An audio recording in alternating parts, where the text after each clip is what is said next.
He had everything a man could want: money, power, fear. The most dangerous crime boss in Chicago. Men trembled when he walked into a room.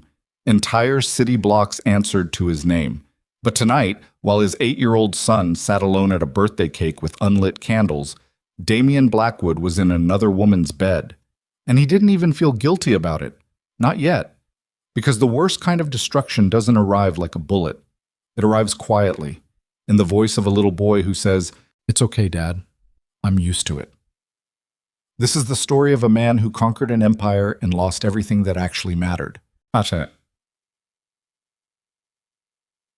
If this story hits you somewhere deep, hit that like button and drop a comment with the city you're watching from. I want to see how far this story has traveled. Now stay with me, because this one is going to hurt. The penthouse sat on the 54th floor of the Meridian Tower, and from up there Chicago looked like something a god had carelessly scattered across a dark table. A million points of light with no particular meaning, beautiful in the way that expensive, empty things always are. The floor-to-ceiling windows caught the wind off Lake Michigan and hummed faintly, a low vibration that a person could feel in the soles of their feet if they stood still long enough. Damian Blackwood hadn't stood still in 11 years. He was sitting on the edge of the bed with his back to the room, shirt unbuttoned, one hand resting on his knee, the other holding a glass of Macallan 18-year that he hadn't touched in 20 minutes. The ice had melted completely. The amber liquid caught the light from the city below and turned it into something warmer than it deserved to be. Behind him, Vanessa Sterling moved across the bedroom with the kind of unhurried ease that came from knowing exactly what she looked like. She was 34 years old, dark-haired, with a quality that photographers spent careers trying to manufacture and never quite got right. There was nothing soft about her beauty. It had edges, it had memory, and right now it was aimed entirely at Damian. She slid her arms around him from behind, her chin resting on his shoulder, her lips close to his ear. "You're doing it again," she said. "Doing what?" "Thinking about leaving." He didn't answer right away. That was answer enough. Vanessa pulled back slightly, but didn't let go. She had learned over the weeks since he had found her again at the Harrington Gallery fundraiser that pushing Damian Blackwood directly got you nowhere. He was like a structure built to resist frontal pressure. You had to come in from the side, from underneath, through the cracks that his authority couldn't quite seal. "You've been here 3 hours," she said, her voice dropping into something quieter, more careful. "And you've been halfway gone for 2 of them. I'm here. Your body is." He set the glass down on the nightstand with a sound that was more controlled than it needed to be. That was Damian all over. Every gesture measured, every motion economical, as if the man had been trained from birth to reveal as little as possible, which, in a sense, he had.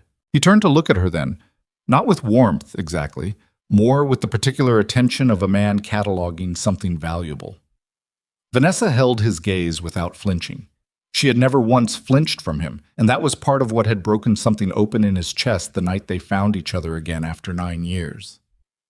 9 years of her absence had become a specific kind of ache that he had learned to carry silently. And then there she was, standing beside a sculpture she claimed was worth more than most people's annual salary, and the ache had turned into something acute and immediate that he hadn't been prepared for. "I have to go soon," he said. Her expression didn't change. "I know." "Vanessa." "I said I know, Damian." She reached over and picked up his glass, took a slow sip of the watered-down whiskey, set it back down. "I'm not asking you to stay. I stopped asking men for things that have to be given freely a long time ago." He watched her. "That's a rehearsed line." A faint smile. "Maybe it is. Doesn't make it less true." He stood then, moving to the window, and the city rose up to meet him through the glass. 54 floors below, a cab changed lanes on West Wacker Drive. A couple argued briefly on a corner and then walked on. Ordinary lives, moving at ordinary speeds. Damian had not lived at ordinary speeds since he was 19 years old, and Vincent Caruso had put a hand on his shoulder outside a diner in Bridgeport and said, "You're wasted in that factory, kid. I have a use for men who don't scare easy." That had been the last ordinary moment of his life. Every moment since had been something other. His phone buzzed on the nightstand. He didn't move toward it. It buzzed again. Vanessa looked at the phone and then at him. Charlotte? I don't know. You always know. He crossed back to the nightstand and picked up the phone. The screen showed a home number. Marty. The landline at the Blackwood estate in Lincoln Park, a number he associated with formal calls, with things that couldn't be handled through the usual channels. His jaw tightened slightly. He answered. Yeah, Charlotte Blackwood's voice came through clear and steady, which was somehow worse than if it had been shaking. Charlotte's steadiness was not the same as calm. It was the steadiness of a woman who had learned to perform composure as a survival mechanism, who had understood long ago that falling apart in Damien's world was not a luxury she could afford. Ethan is asking for you, she said. Charlotte, he's been asking since 6 o'clock. It's almost 10. Damien turned away from Vanessa, though in a room that size there was nowhere to actually go. I told you, I had a meeting with the Ferrano investors. It ran long. It always runs long. Not accusatory, just factual. Which was worse. He's been sitting at the kitchen table for 4 hours, Damien. He made you a birthday card. It has a drawing of the two of you at Millennium Park from that one afternoon last spring. He closed his eyes. Just for a second. It was the only concession he allowed himself. It's not his birthday, he said. And the moment the words left his mouth, he understood how wrong they were. Charlotte was quiet on the other end. The particular silence of someone choosing not to say the thing that would end the conversation entirely. No, she said at last. It's not his birthday. He made you a card because he wanted to, because he's 8 years old and he still thinks his father hung the moon, which means one of us is lying to him, and it isn't me. Damien opened his eyes. Vanessa was watching him from across the room with an expression that was carefully neutral. She was giving him the space he needed while also, he knew, noting everything. She had always been exceptionally good at noting everything. Tell him I'll be home in an hour, Damien said. I'll tell him, Charlotte said. But Damien, he's going to be awake. He's going to wait. And if you walk in smelling like... She stopped herself. Reset. Just come home. She hung up first. She always hung up first. He had come to understand one of the small ways she maintained power in a relationship where the structural power differential was almost entirely in his favor. She controlled exits. She controlled when conversations ended. It was not nothing. He stood with the phone in his hand for a moment longer than necessary. Vanessa had not moved. When he turned to look at her, she tilted her head slightly. Go, she said. I'm not... You're already gone, Damien. I can tell by how you're standing. She came toward him and straightened his shirt collar with both hands, an intimate domestic gesture that felt suddenly out of place, as if they were playing at something neither of them fully believed in. Go see your son. We're not in a rush. He searched her face for damage in that statement and found none, or none that she was willing to show. I'll call you tomorrow. I know you will. He put on his jacket, checked himself in the mirror out of pure habit, and walked out of the penthouse without looking back. That was a thing he was very good at, not looking back. He had built his entire professional life on that particular skill, moving forward, making decisions, not revisiting. The elevator descended in near silence.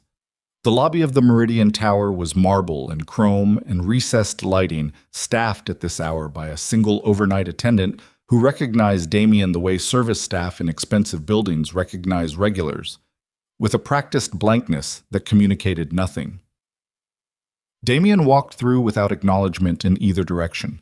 His car, a black S-Class that his driver Marcus had idled 2 blocks away to avoid any record of it in the building's parking log, was waiting when he came around the corner. Marcus was ex-military, built like a filing cabinet, and had worked for Damien for 6 years without ever once asking a question that wasn't operationally necessary. He opened the rear door. Damien got in. The city sealed itself around them as Marcus pulled into traffic. Home? Marcus asked. Home, Damien said. They drove in silence through the late-night streets. Chicago at 10:30 on a Wednesday had a particular texture, still busy enough to have pulse, quiet enough that the noise felt deliberate rather than ambient. Damien watched the city through tinted glass and thought about the drawing Ethan had apparently made. Millennium Park. That afternoon in April, he had almost canceled it, had had a conflict with an arms procurement meeting that Sal Marchetti had eventually handled in his absence. He had gone to the park instead, and Ethan had wanted to see the bean, had wanted to see his own reflection stretched and distorted in the curved steel, had laughed at how it made his head enormous and his legs impossibly thin. Damien had stood next to him and seen himself in the reflection too, and for approximately 90 minutes had been a person without complications. He had not been that person since. The Blackwood estate in Lincoln Park was a 4-story brownstone that had been gutted and rebuilt from the interior with the kind of money that doesn't need to announce itself from the outside. The street-facing facade was original limestone, unchanged, blending into the neighborhood with studied restraint. Behind it was something else entirely. A home designed by an architect Charlotte had chosen herself. Warm-toned wood and layered light, and spaces that curved and breathed rather than imposing the cold geometry that Damien's professional life demanded. She had built the interior of that house as a deliberate act of refusal, as a statement about who she intended to be regardless of what he was. He let himself in through the side entrance. The house was quiet, but not dark. There were lights on in the kitchen and in the upstairs hallway. He set his keys on the entryway table and listened. No sound from the upper floors. He moved toward the kitchen. Ethan was not at the table. The card was. It sat in the center of the kitchen island, face up. Damien stood in the doorway and looked at it from across the room for a moment before moving to pick it up. It was construction paper folded in half, the front decorated with marker. 2 figures, one tall and one short, standing in front of what was identifiably the bean, drawn with a kid's meticulous effort to get the shape right. The tall figure had dark hair and serious eyes and was holding the smaller figure's hand. The smaller figure was grinning, gap-toothed, the way Ethan had grinned at 6 and 7 before his adult teeth had started coming in. Underneath the drawing, in the slightly uneven handwriting of a boy who had learned his letters carefully. For Dad, because I miss you. Not I love you, not happy whatever. Just I miss you. Present tense, ongoing. Damien set the card down. He heard Charlotte before he saw her. She came down the back stairs in the quiet, specific way she moved at night, careful, composed, wearing a gray robe over pajamas, her dark blonde hair pulled back. She stopped in the kitchen doorway and looked at him with an expression that contained no surprise whatsoever. Whatever she had once felt upon seeing him come home, she had either resolved it or buried it deep enough that the surface was now completely flat. He waited until 9:15, she said. Then I told him you'd called and said you'd see him in the morning. Damien looked at her. I didn't call. I know that. A silence opened between them. It was not an unfamiliar silence.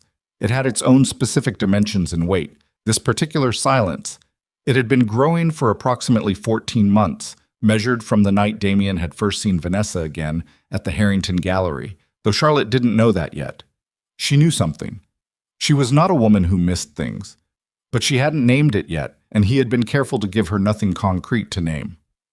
The Ferrano meeting ran, I don't want to hear about the Ferrano meeting, she said. Not loudly, not dramatically. The way you might decline a second helping of something you've eaten too many times. I want to go to sleep.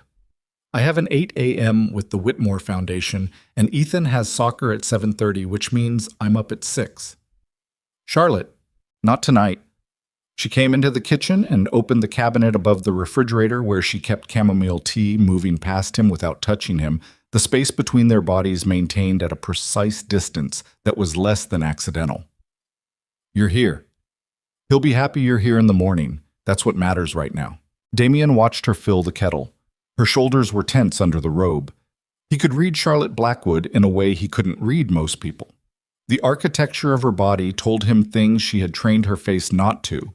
Right now, her body was telling him that she was very close to a line that, once crossed, would change the nature of things permanently. He registered this. He filed it. He did not act on it. I'll take him to soccer, he said. She turned slightly, just enough to look at him over her shoulder. You will? Yes. She turned back to the kettle. We'll see. He left the kitchen and went upstairs. The hallway on the second floor had a row of framed photographs. Charlotte's curation, as everything in this house was, and he passed them without looking, though he knew every image by its position. His and Charlotte's wedding at the Arboretum, the specific afternoon light making everything amber and generous. Ethan at the hospital, 2 hours old, wrapped in a striped blanket, looking like an argument against the idea that Damien Blackwood was built for gentleness. A series of Ethans, at 1, at 3, at 6, at the park in April, grinning into the camera while Damien stood beside him with one hand on the boy's shoulder and an expression that looked, to an outside observer, like pride, and which Damien knew had been something more complicated and harder to name. He stopped at Ethan's door. It was closed. He put his hand flat against it for a moment, feeling the solidity of it, the simple material fact of his son sleeping on the other side. He thought about opening it. He thought about sitting on the edge of the bed the way his own father had never once done, had never once thought to do. He thought about how Ethan would look asleep, face slack, the tight control he tried to maintain during the day fully released, just a kid, just a small person who had done nothing to deserve the particular father the universe had assigned him. He didn't open the door. He went to the master bedroom, sat on the edge of the bed that he shared with Charlotte on the increasingly rare nights he was home, and looked at his phone. He had 3 messages from Sal Marchetti about a container shipment coming through the port of Chicago that had hit a customs irregularity. He had a message from his lawyer, Reed Harmon, about a pending civil matter that needed his signature. He had a missed call from a number he didn't recognize that was almost certainly from the Ferrano organization's secondary line, which they used when the primary line was considered potentially monitored. He responded to Sal. He ignored Reed Harmon, who could wait until morning. He called back the Ferrano line. Business did not stop because a child had made a drawing in construction paper. Business had never stopped for anything. Business had not stopped for his wedding day, for Ethan's birth, for the 2 occasions on which Charlotte had sat him down and told him, with that devastating steadiness, that she felt like she was raising their son alone.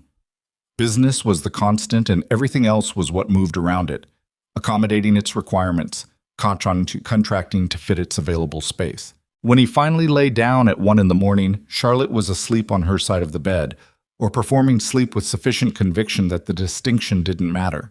He stared at the ceiling. The house was quiet. The city murmured distantly outside the windows. That same city he had seen from 54 floors up 3 hours ago, now viewed from street level, reduced to something manageable and familiar. He thought about Vanessa's hand straightening his collar. He thought about Ethan's drawing. He thought about Charlotte's shoulders carrying something she hadn't put down in over a year. He was asleep in 4 minutes. He had always been able to sleep. It was, he supposed, a gift, or a limitation, or possibly both. In the morning, he made good on the soccer promise.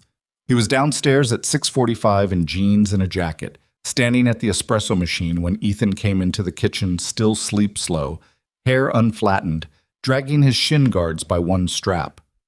The boy stopped in the doorway when he saw his father, and the expression on his face in that first unguarded second, pure, unqualified light, the particular brightness of a kid who has been hoping for something and suddenly gets it, was the kind of thing that should have rearranged Damien's priorities permanently. Should have. It hit him. He felt it. He just had a long history of feeling things and walking forward anyway. Dad. Ethan covered the kitchen floor in about 4 strides and wrapped both arms around Damien's waist, pressing his face against his father's chest. Damien put a hand on the back of his son's head. The boy's hair was warm from sleep. He smelled like the detergent Charlotte used and something vaguely grass-adjacent, as if the outside had claimed him even indoors. "You're here," Ethan said.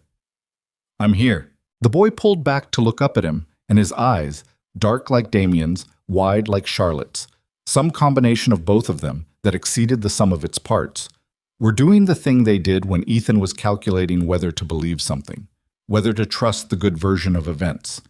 It was a look that Damien recognized as one he himself made, had apparently made for long enough that his son had absorbed it genetically or observationally, and seeing it reflected back from a 3rd-grade face was briefly and specifically unbearable. "You made it to my room last night," Ethan said. Not a question. Damien looked at him. "I looked in. You were asleep."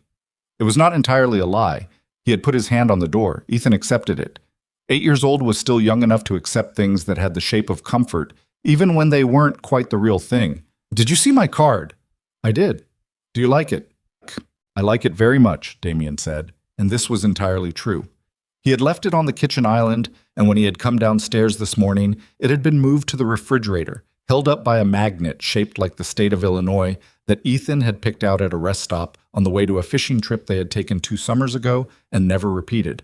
They drove to the soccer fields in Marcus's absence. Damien drove himself when it was just family, a small distinction that he maintained deliberately. In the black SUV that Charlotte had chosen for its safety ratings, and which Ethan had named Gerald for reasons that had made perfect sense to him at age 6 and had stuck since with the adhesive power of childhood logic. Ethan sat in the back with his shin guards finally on and his cleats tied in the knot Charlotte had taught him, talking at speed about something involving a disagreement within his friend group about whether a particular player on his team was good or just appeared good due to what he described, with startling precision, as the confidence effect. Damien listened. He asked questions when they seemed warranted. He had not had coffee yet. The espresso had been interrupted by Ethan's arrival and then abandoned, and his brain was operating at approximately 70%, which was still more than enough to track a third grader's social dynamics. But underneath the listening, he was aware of his phone in his jacket pocket, aware of 3 additional messages from the Ferrano situation that had come in between 6 and 6:45, aware that he had told Vanessa he would call today and hadn't established when, aware that the customs irregularity at the port was the kind of thing that had a narrow resolution window before it became a more serious problem. He was at his son's soccer game. He was also already somewhere else. This was, he had long since accepted, his permanent condition. The question was only ever which somewhere else was pulling hardest on any given morning. The game was on a well-maintained field near Oz Park. There were other parents already there.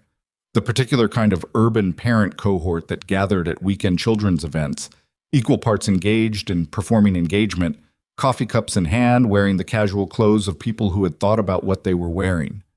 Several of them recognized Damien, and he recognized the recognition, the slight adjustment of posture, the recalibrated energy, the decision some of them made not to approach, and the decision others made to nod in a way that communicated they understood what he was and considered themselves sophisticated enough to be unbothered by it.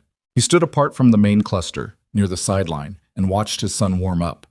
Ethan played forward, which Charlotte said was the coach's decision, but which Damien suspected owed something to a quality Ethan had that was more Blackwood than Sterling, a particular forward momentum, an orientation toward the problem ahead rather than the problem behind. The kid was fast. He was also, Damien noticed, watching his father from the field even as he ran warm-up drills, catching his eye and then quickly looking away, then looking back. A pattern so transparent and so specifically 8 years old that a person would have needed to be made of stone not to feel the weight of it. Damien stayed for the whole game. He stayed even when his phone buzzed twice with what he recognized as Sal's particular double-tap urgency signal. He watched Ethan score once and miss twice and get knocked down by a kid 6 inches taller and stand up immediately without looking at the ground, which Damien recognized as a thing he himself did and felt something complicated about seeing in his son. He watched Ethan's face when the final whistle went. They had won, narrowly, on a goal by another kid, and the boy came running to the sideline and was briefly and entirely happy in the way that only children and very lucky adults manage to be. The whole body given over to the feeling, nothing held in reserve. Did you see the goal? My goal? Ethan was still breathing hard from the run. 3rd minute, 2nd half. You cut left instead of going straight. Ethan's face. It was almost too much, that face. You saw it. I saw all of it. The drive home, Ethan talked less, content in the particular way of children who have received the thing they needed and no longer require noise to fill the space where doubt had been. Damien drove with his left hand on the wheel and his right resting on the center console, and at some point Ethan reached over from the back seat and put 2 fingers on his father's hand, not holding it exactly, just touching it. The way you might touch something you were checking was still there. Damien did not move his hand. He thought, in that moment, about the penthouse, about the light off Lake Michigan, about Vanessa Sterling and the 9-year absence he had turned into a monument and then found the real thing didn't quite match the monument's dimensions. He thought about Charlotte's kettle, about I miss you in marker on construction paper. He thought, I could stop. And then, because he was Damien Blackwood, and this was the core failure of his character, he thought, later. 3 days later, he was back in the penthouse. Vanessa had ordered room service. There was a table near the window set with the kind of careful informality that costs a significant amount to achieve. She was wearing a silk robe, seated in the chair she had apparently decided was hers, reading something on a tablet that she set aside when he came in. The ease of it, the way the setting arranged itself around her. That was the thing about Vanessa that he couldn't entirely account for. She didn't seem to be doing anything, and yet every moment in her presence felt curated. "How was the port situation?" she asked. He stopped, looked at her. "How do you know about the port situation?" She smiled with one side of her mouth. "Damien, the Ferrano organization has been moving freight through Chicago for 30 years. Anyone in the peripheral business community knows when there's a customs flag. It's not a secret, it's just—" She lifted a hand. "Ambient information." He considered this. He remained standing. It resolved. "Of course it did." She lifted her wine glass. "Sit down. You're making me feel like you're about to leave a meeting." He sat. The table was between them. The city was behind her, spread enormous and indifferent against the dark. He poured himself wine he didn't particularly want and looked at the food she had ordered. Things he liked, he noticed. Salmon, specific way. Bread that came from a particular bakery he had mentioned once, weeks ago, in a context he couldn't immediately reconstruct. She remembered things. She always had. It was one of the qualities that, when he was 19 and falling for her the first time, had felt like intimacy. He was old enough now to understand it was also a form of inventory. "Tell me about when you left," he said. It came out without preamble. He hadn't planned to say it tonight. She looked at him steadily. "We've talked about this. You've summarized it. I want to know what actually happened." A pause. She set down her wine. "My father's debts were not small. When he died, they became mine. I had 3 options: marry badly, work forever, or leave the city and start over somewhere no one was looking for repayment. And I wasn't an option. You were 23 years old and working for Vincent Caruso, who was, at that point, being investigated by the federal task force. You were not a stable solution. I would have handled the debt." "At what cost?" Not a question. He didn't answer. They both knew the answer. The answer was any cost, every cost, the kind of cost that would have eventually come back around and made everything worse for both of them. "You could have told me," he said. "I know. But you didn't." "No." She held his gaze without looking away, without looking apologetic. "I was 25 and I was scared, and I made the decision that seemed least catastrophic from where I was standing. I have thought about it many times since. And I would probably make the same decision." She said it without cruelty, just clarity. "Because I had to survive, Damien, the way you had to survive. We learned to survive in the same way, by moving forward and not looking back. And you know that about yourself, so don't sit across from me and make that face like I betrayed you specifically." The honesty of it landed somewhere undefended. He had prepared for several versions of this conversation and not for this one. She had a habit of doing that, arriving on the side he wasn't guarding. "I built an entire marriage," he said, "on the absence of you." The words were out before he understood what they were. He heard them as she heard them. Vanessa was very still. "Charlotte," she said, "I'm not saying it's her fault. I know you're not." Quiet. "I'm saying her name because she's a person." He stood up, walked to the window, the city again. Always the city, massive and indifferent, requiring nothing from him emotionally. "She's a good person." "I believe that." "She's been—" He stopped. What was he going to say? "She's been patient. She's been steady. She's been building something real while I was building something that looked real." He pressed his fingers against the cold glass. "She doesn't deserve this." "No," Vanessa agreed. "She doesn't." He turned to look at her. She had not moved. She was watching him with an expression that he could not entirely read, which was unusual, and which meant either that she was being entirely honest or that she was being very carefully dishonest. And the problem was he no longer trusted his own ability to tell the difference where she was concerned. "I keep coming back," he said. "I know. I shouldn't. Probably not. But you keep being here." The faintest possible smile. "I live here, Damien. It's my apartment." Despite everything, he almost laughed. He pressed the heel of his hand against the glass and felt the cold of it against his palm and thought about Ethan's 2 fingers resting on the back of his hand in the car, checking that something was still there. He thought about that drawing on the refrigerator. For Dad, because I miss you. Present tense. He went back to the table and sat down. He picked up his wine. He stayed for 3 more hours. The months that followed moved the way bad decisions always move. Not in dramatic leaps, but in a gradual accumulation of small surrenders, each one individually defensible and collectively catastrophic. Damien found reasons to be at the penthouse more often than he should have. He found reasons, operational meetings, late nights, extended travel, to be at home less. The Ferrano situation resolved and was replaced by an issue with the Crestwood distribution network, and that was replaced by a territorial negotiation with the Kowalski family on the south side. And there was always another reason to be in rooms that weren't his family's kitchen at 6:45 in the morning. He paid off Vanessa's financial debts.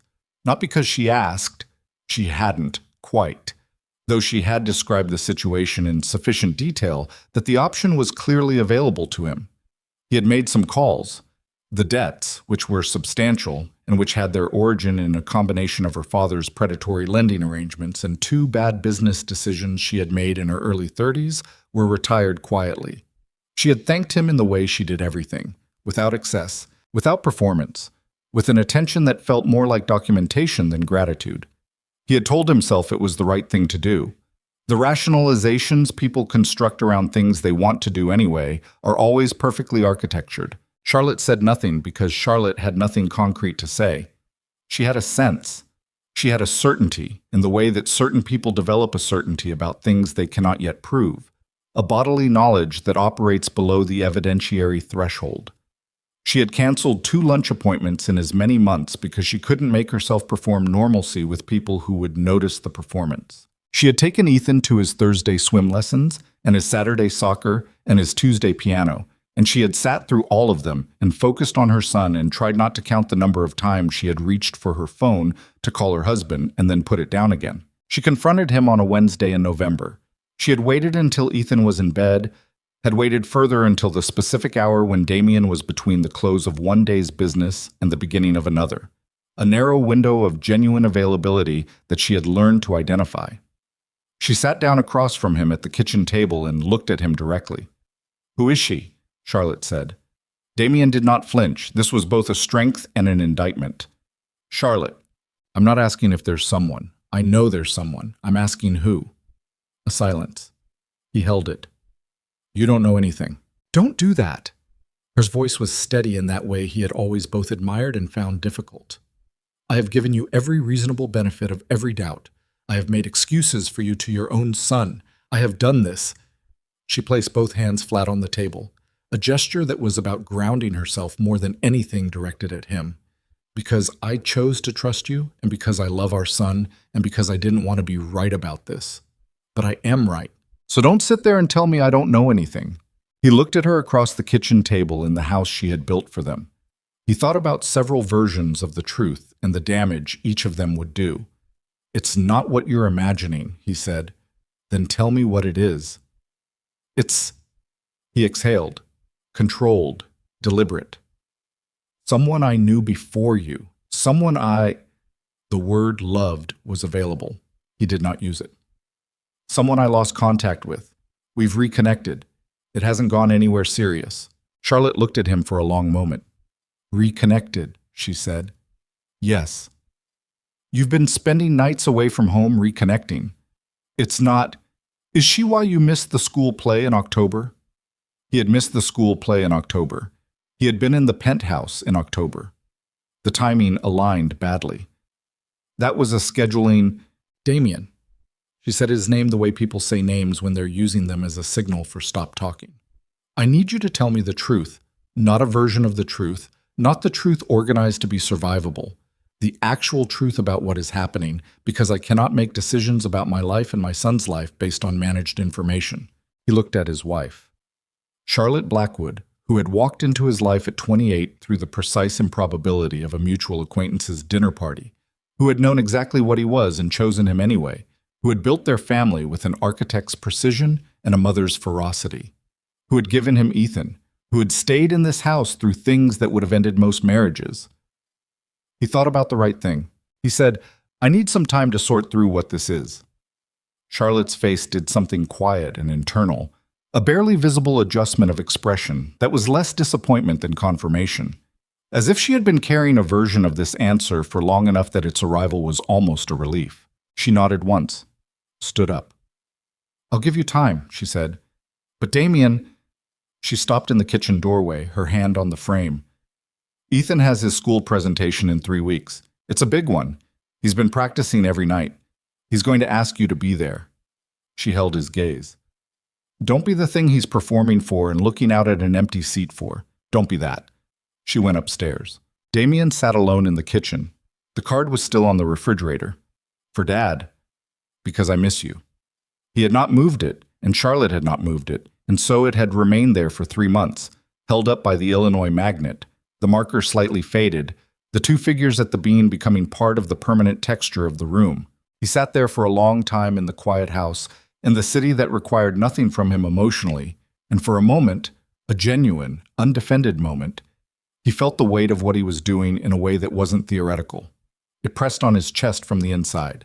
It found the specific place where Ethan's fingers had rested on the back of his hand in the car, and pressed there. He picked up his phone. He put it down. He picked it up again. He texted Vanessa. "Can we talk tomorrow?" She responded in 4 minutes. "Of course. I'll be home." He sat for another hour. Then he went to bed. Upstairs in his room down the hall, Ethan slept with the certainty of a child who did not yet know what was coming. His soccer cleats were by the door. His piano books were on the desk, the pages of the piece he had been practicing for his school presentation dog-eared and annotated in pencil. 3 weeks. He had 3 weeks to get it right. He was 8 years old, and he still thought his father hung the moon.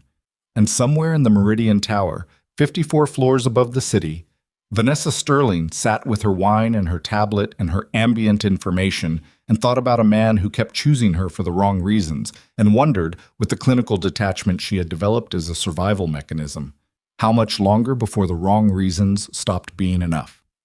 The text Damien had sent Vanessa at 11:43 at night. "Can we talk tomorrow?" Sat in his phone like a stone he had dropped into still water, and by morning the ripples had not settled. He had written it with some vague intention of clarity, of drawing a line somewhere, of being the kind of man who made decisions rather than deferring them indefinitely. By 6 a.m., standing at the kitchen sink with cold water running over his wrists, because the house was too warm and he hadn't slept well, he understood that he had no idea what he was going to say to her. Ethan came downstairs at 6:20. Charlotte did not come down at all, which meant she had already left for her 8 a.m. with the Whitmore Foundation, or meant she was upstairs and had decided that shared morning space was not something she was prepared to manage today. Either way, the kitchen was just Damien and his son, and Ethan wanted scrambled eggs. And so Damien made scrambled eggs in the way Ethan liked them, slightly soft, not rubbery, with the particular amount of butter that Charlotte called excessive and Ethan called correct. They ate at the island. Ethan talked about his presentation. 3 weeks had become 2.5. He was playing a piece on the piano. He described it as kind of serious but with a fast part in the middle. And there was also a written component that his class had been working on, something about a person they admired. Damien did not ask who he had written about. He did not ask because he was not sure he could handle either answer. If it was him, he would feel it as an accusation dressed as an honor, and if it was someone else, he would feel the specific wound of having been assessed and found insufficient. "Is Mom coming?" Ethan asked, meaning the presentation. "Of course she's coming. Are you?" Damien looked at his son over the rim of his coffee cup. Ethan was watching him with that calculating expression, the one that belonged on a much older face. 8 years old and already performing the emotional labor of managing his own expectations about his father. "I'll be there," Damien said. Ethan looked at him for 1 second longer than was comfortable. Then he looked back at his eggs. "Okay," he said. Not great or awesome or any of the outsized responses of a kid who believed the thing he'd just been told. Just okay. The response of a kid running a quiet probability assessment. Damien drove him to school, watched him go through the front doors without looking back. Then he sat in the car for 4 minutes with the engine idling, not moving. He met Vanessa at the penthouse at 11. She was dressed, not in the robe this time, Dark trousers, a cream blouse, hair down. The table near the window had coffee and nothing else. She had read the temperature of his text correctly. He sat across from her. She poured the coffee without asking how he wanted it because she already knew. That specific intimacy, the accumulated knowledge of preferences, was one of the things he had missed during the 9 years, and one of the things that now, in a certain light, felt less like closeness and more like surveillance. "Talk," she said. He wrapped his hands around the cup. "I told Charlotte something is going on." Vanessa was still. "How much?" "Not your name, not specifics. Enough that she knows I haven't been lying about nothing." "That's not doing her a kindness, Damien. That's doing yourself one." The accuracy of it landed without warning, and he felt the small, specific anger that accurate things sometimes provoked in him. "I know what I'm doing." "Do you?" She said it without inflection, not as a challenge, just as a genuine question left open. He looked at her directly. "I came here to tell you that I need to slow this down, that there are things I owe to my son that I'm not delivering on, and I can't—" He stopped, rebuilt. "I can't keep splitting myself in half and expecting either half to function." Vanessa looked at him for a long moment.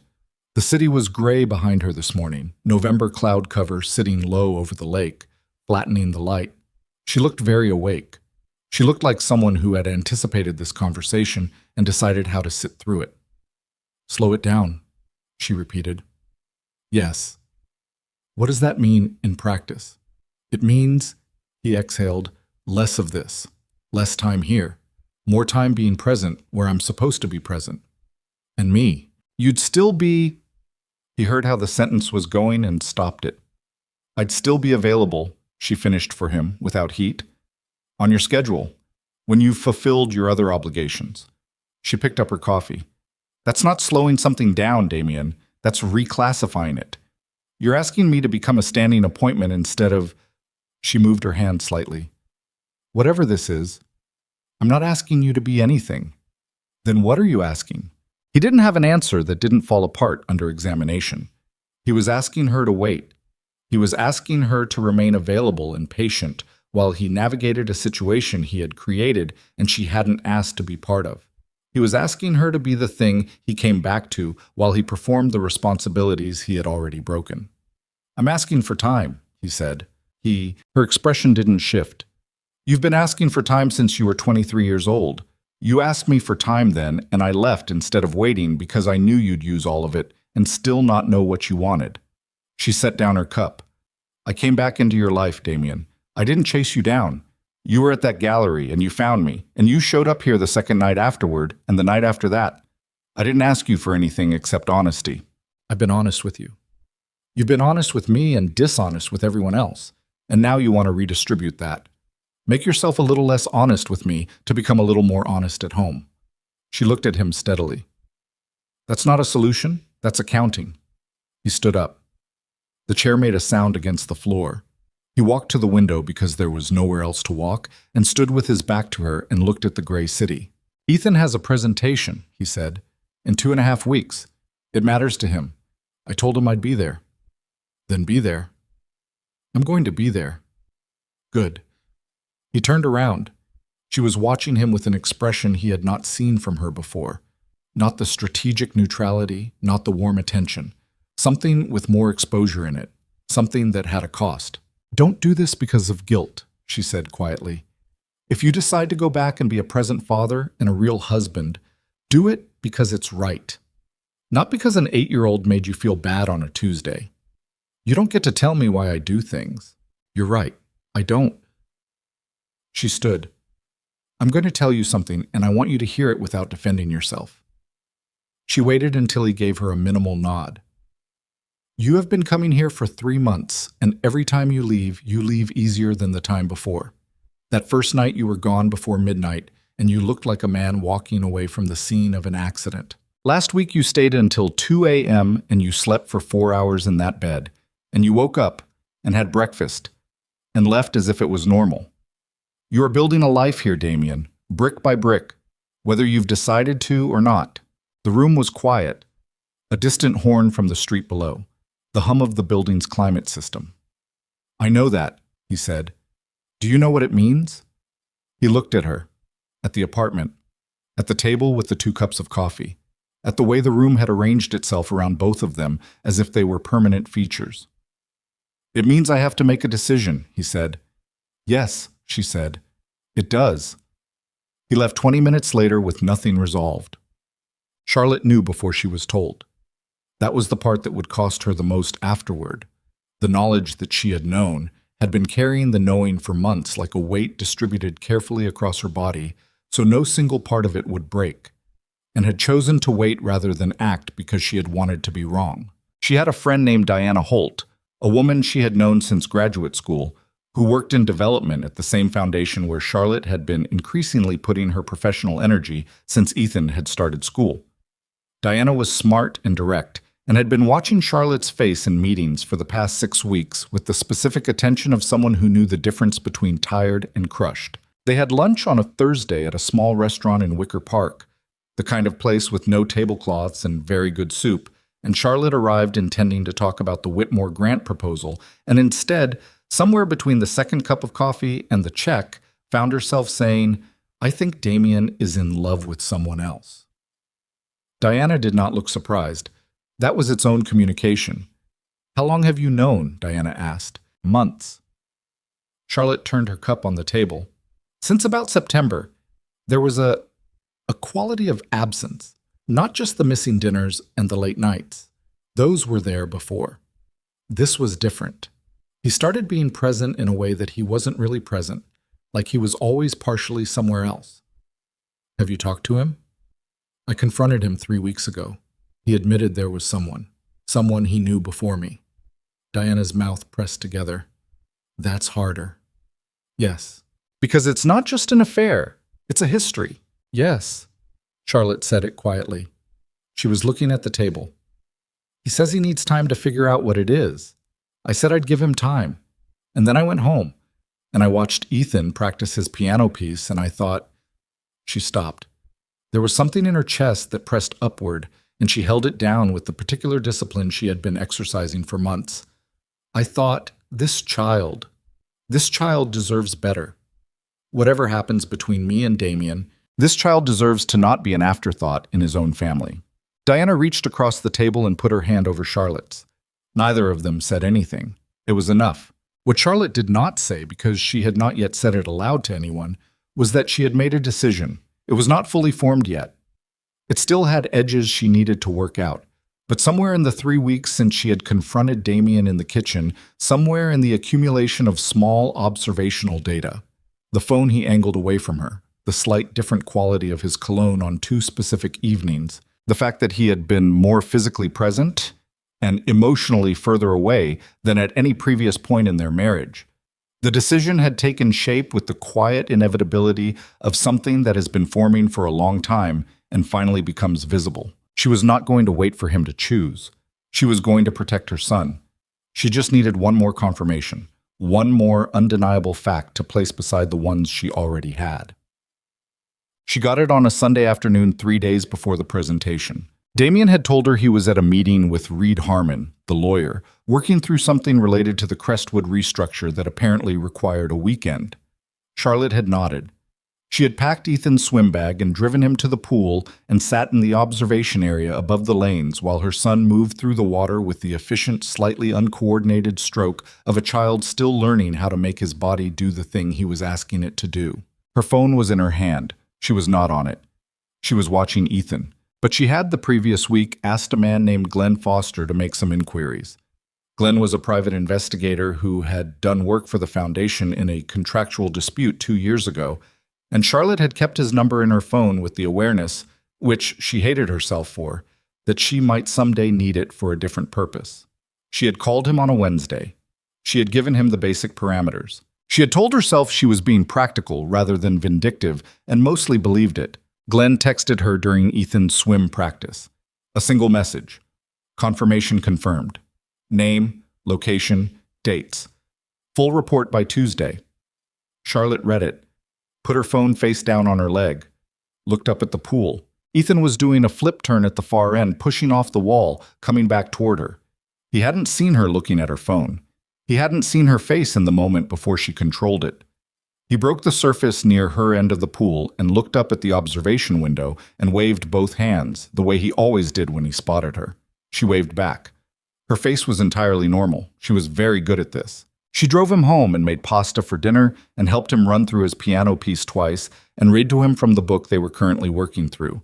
A novel about a boy who discovers his ordinary town has a completely extraordinary history running beneath it. And when she turned off his light at 8:30, she sat on the edge of his bed for a moment longer than usual. "You're going to do great Thursday," she said. The presentation was Thursday. "I know," he said, with the offhand confidence of a kid who has practiced hard enough that he has crossed the line from anxious into certain. Then softer. "Is Dad coming?" "He said he is." Ethan nodded, pulled his blanket up. "He said that before, though." Charlotte looked at her son in the low light. 8 years old, already building his probability models, already learning to hedge.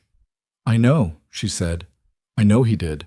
She kissed his forehead, left the door open 3 inches, the way he still liked it, went downstairs.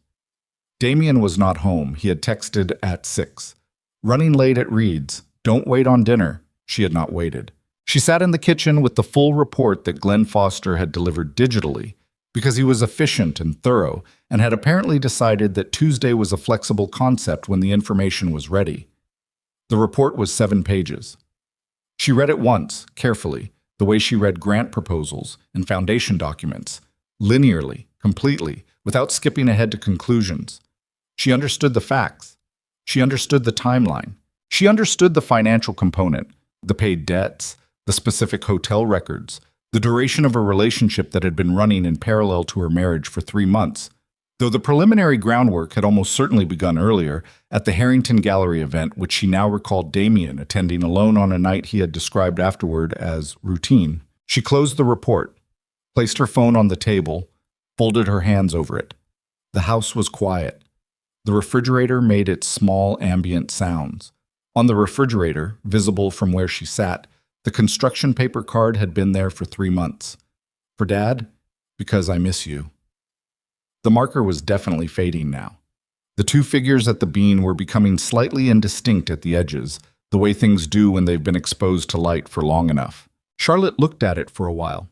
She thought about the woman she had been at 28, sitting at a different table in a different city, making a decision to love a complicated man because she believed that love, applied with enough patience and precision, could build something real. She thought about whether she had been wrong to believe that, and decided she hadn't been wrong exactly. She had been incomplete. She had believed in her own architecture and not accounted for the fact that you couldn't build something real with someone who kept half his materials somewhere else. She heard the front door at 11:15. Damien came through the kitchen with the particular quality of a man who does not know he is being seen clearly. He looked tired and also lit from something internal, and Charlotte recognized that internal light for exactly what it was and felt it settle like cold water through her chest. "How was Reed's?" she said. He looked at her, registered her tone, recalibrated in real time.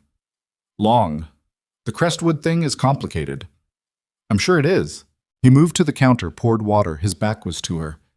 "Ethan in bed?" "Since 8:30. "Good, I'll—" He turned, saw her face. His own went carefully neutral. "Charlotte. 3 months," she said. "The Harrington Gallery, September 14th. A hotel on Michigan Avenue the following night. Then the penthouse on Meridian Tower, which she apparently rents long-term." She watched him. "Vanessa Sterling, 34. Previously of New York. Financial difficulties resolved approximately 6 weeks ago through an intermediary your lawyer arranged." The silence was absolute. Damien set down the glass. His jaw was working, but no sound came out. It was, Charlotte thought, the first time she had seen him genuinely wordless. Even in their worst arguments, he had always had words, always had the architecture of deflection and careful partial truth. Right now, he had nothing. "I'm not doing this to punish you," she said. "I want you to understand that. I'm doing this so we both know exactly where we are." She stood up. Her hands were steady. Her voice was steady.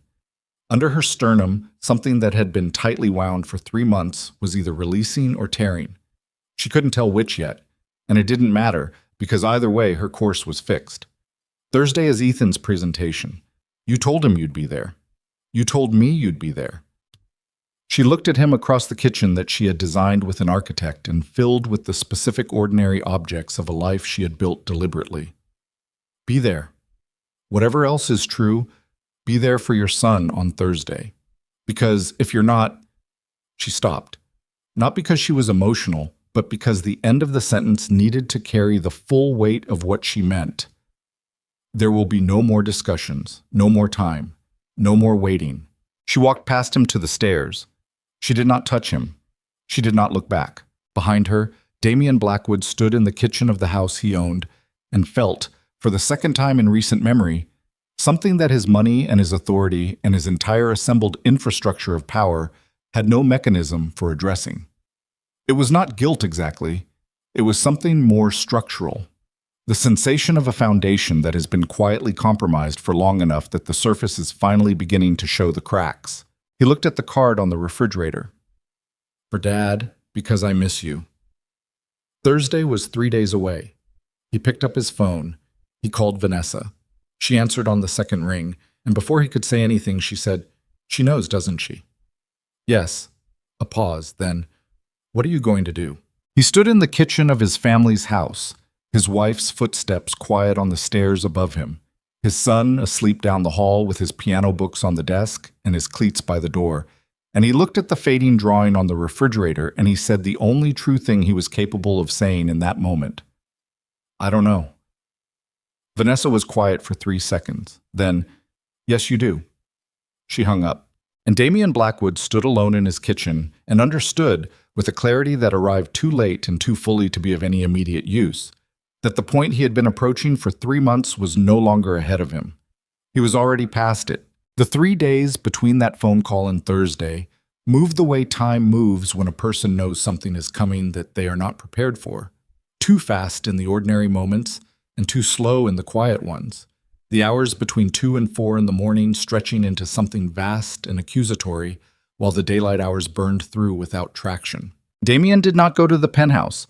This was the one concrete decision he made in those 3 days, and he held to it with the focus of a man who has so few certainties left that he will protect the remaining ones with disproportionate intensity.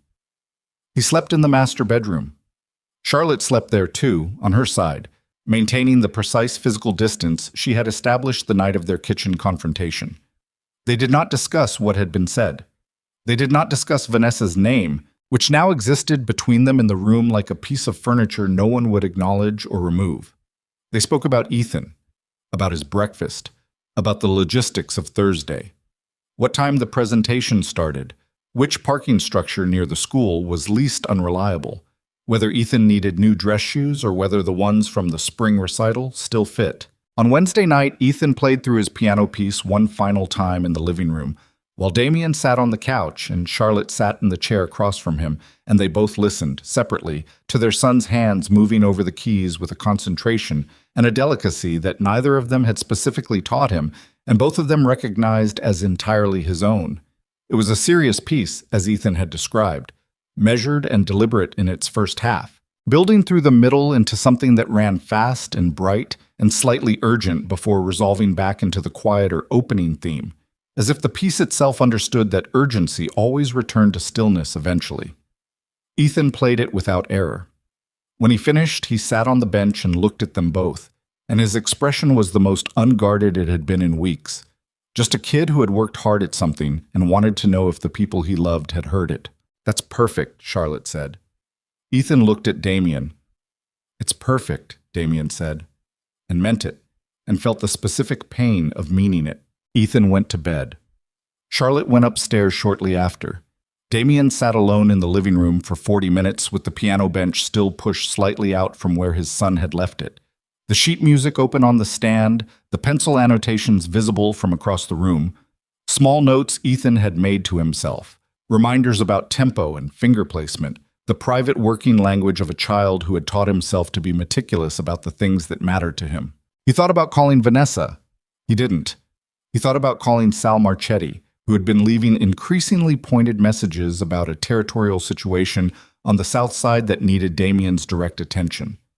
He didn't do that either. He sat in the room where his son had just played something beautiful and tried to locate, somewhere in the accumulated wreckage of the past 3 months, the version of himself that had stood at the bean with an 8-year-old and been a person without complications for 90 minutes. He found it. It was there. But it was behind glass now, the way things are when you've traveled far enough from them that retrieval requires more than intention. He went to bed at midnight. Tomorrow he would be at the presentation. He had promised. He would keep this one.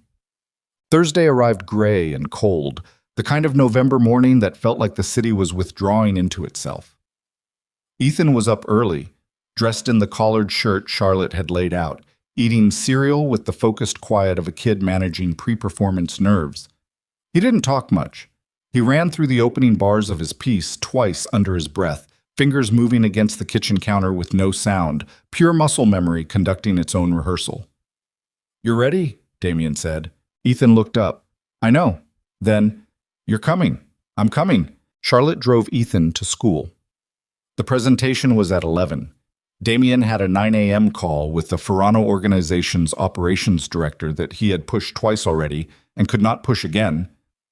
There was a reallocation of territory on the northwest side that required his sign-off, a meeting that existed because 3 months of Damien's distraction had left certain organizational decisions unmade long enough that subordinates had started improvising. And improvisation in his business was a category of problem that compounded.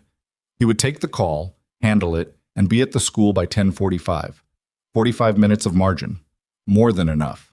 The call started at 9, and by 9:40, it had metastasized into something that could not be ended in 40 minutes.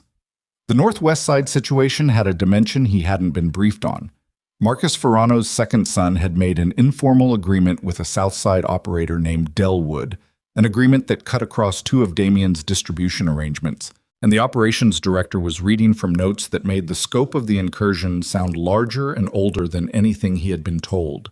Damien was standing in his home office, jacket on, keys on the desk in front of him, the physical evidence of his intention to leave sitting 6 inches from his right hand, while his voice went cold and precise, and the call extended from 40 minutes to 50 to 60. At 10:35, his phone showed a text from Charlotte. "Ethan looking for you in the hall. You said 10:45. He texted back one-handed while Ferrano's director talked. "On my way. 10 minutes. He was not on his way. He was in his office. He ended the call at 10:52 by cutting the director off mid-sentence and saying he would follow up at 3 p.m., which was not a resolution but was the only available exit. He grabbed his keys. He was in the car at 10:56. The school was 14 minutes away in normal traffic. Traffic was not normal. There was a water main break on Fullerton that had taken out 2 lanes and backed everything north of it into a grinding, motionless crawl. Damien sat in it. He called Charlotte. She didn't pick up. She was inside the auditorium. The call would go to voicemail. He knew this.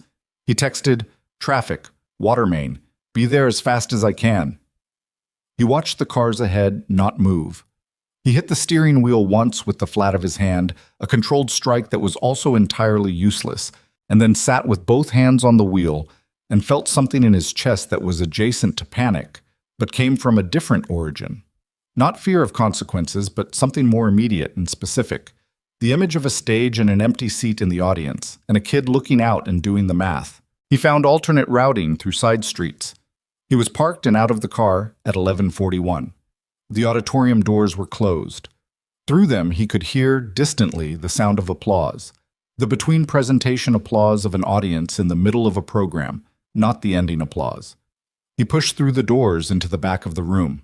The auditorium was a school auditorium. Institutional, low-ceilinged, rows of seats, mostly full of parents, and a scattering of siblings, and the particular organized energy of a school event that was proceeding on schedule. On the stage, a girl was finishing something at a lectern, reading from a paper, her voice slightly too loud for the microphone in the way of a child who has been coached to project. Polite applause. She left the stage. A teacher with a program sheet at the side of the stage called the next name, Ethan Blackwood. Damien moved down the side aisle, scanning the rows for Charlotte, for an empty seat near her, for there. He saw her, 4th row from the front on the left side. The seat beside her was empty. He moved toward it.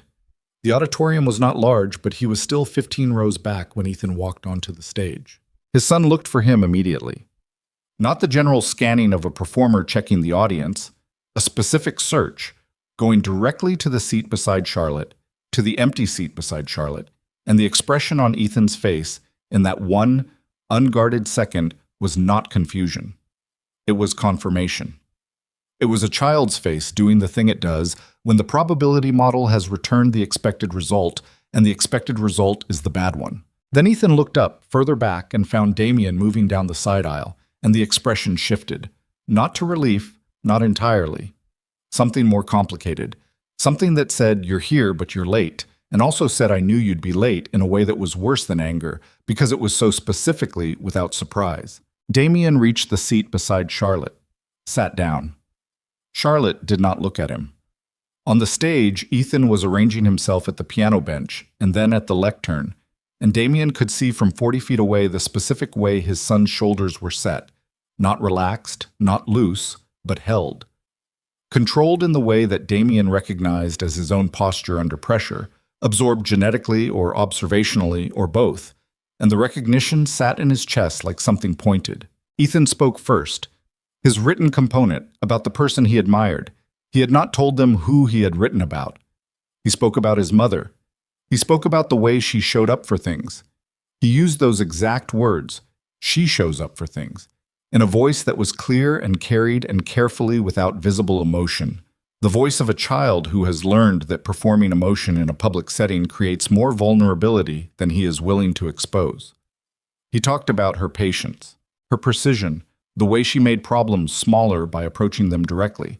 He talked about watching her, over the past year, handle difficult things without falling apart. He did not mention his father.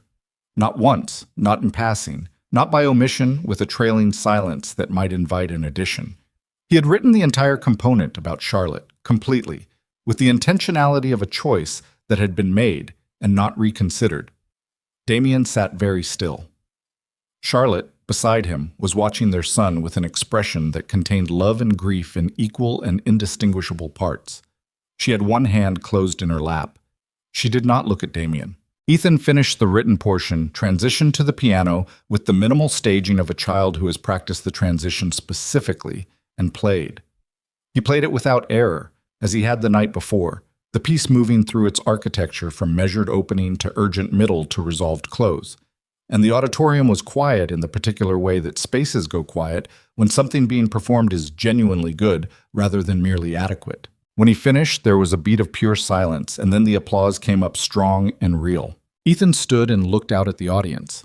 He found Charlotte first. She gave him a smile that was everything. He found Damien. Damien nodded at his son. Ethan held his gaze for a moment and then looked away and walked off the stage, and the teacher called the next name. In the row behind Damien, a man he didn't know leaned toward his wife and said quietly, "That kid's good." Damien heard it. It didn't help. Afterward, in the school hallway, with other parents milling and the smell of an institutional building doing whatever it does after decades of children, Ethan came out of the side door from the stage area, and Charlotte crossed to him, and he went into her arms immediately, the way kids go into their mother's arms when the performance is finished, and they can finally be tired. Damien waited. Ethan pulled back from Charlotte and looked at his father. The hallway noise went on around them. "You were late," Ethan said. "I was. The traffic?" "It's okay." The voice was flat and clear and absolutely devastating. "I'm used to it." 3 words. 3 words that Ethan said without drama, without performance, with the exhausted matter-of-factness of a child who has said a true thing he has known for a long time. He had not planned them as a weapon. They were simply what was true. That was what made them land the way they did. Not in Damien's chest, but somewhere deeper and more structural, in the foundation of whatever he had been telling himself for 3 months about managing the situation, about being present enough, about the difference between absence and abandonment. "I'm used to it." Charlotte looked at Damien over their son's head, and her expression was not triumphant and not pitying. It was just finished. It was the face of a woman who has been waiting for a confirmation that would allow her to act, and has received it from the most unimpeachable possible source. "Come on, buddy," she said to Ethan, and put her hand on his shoulder, and they walked down the hallway together, and Damien stood where he was and watched them go. Pause. He did not go home that night.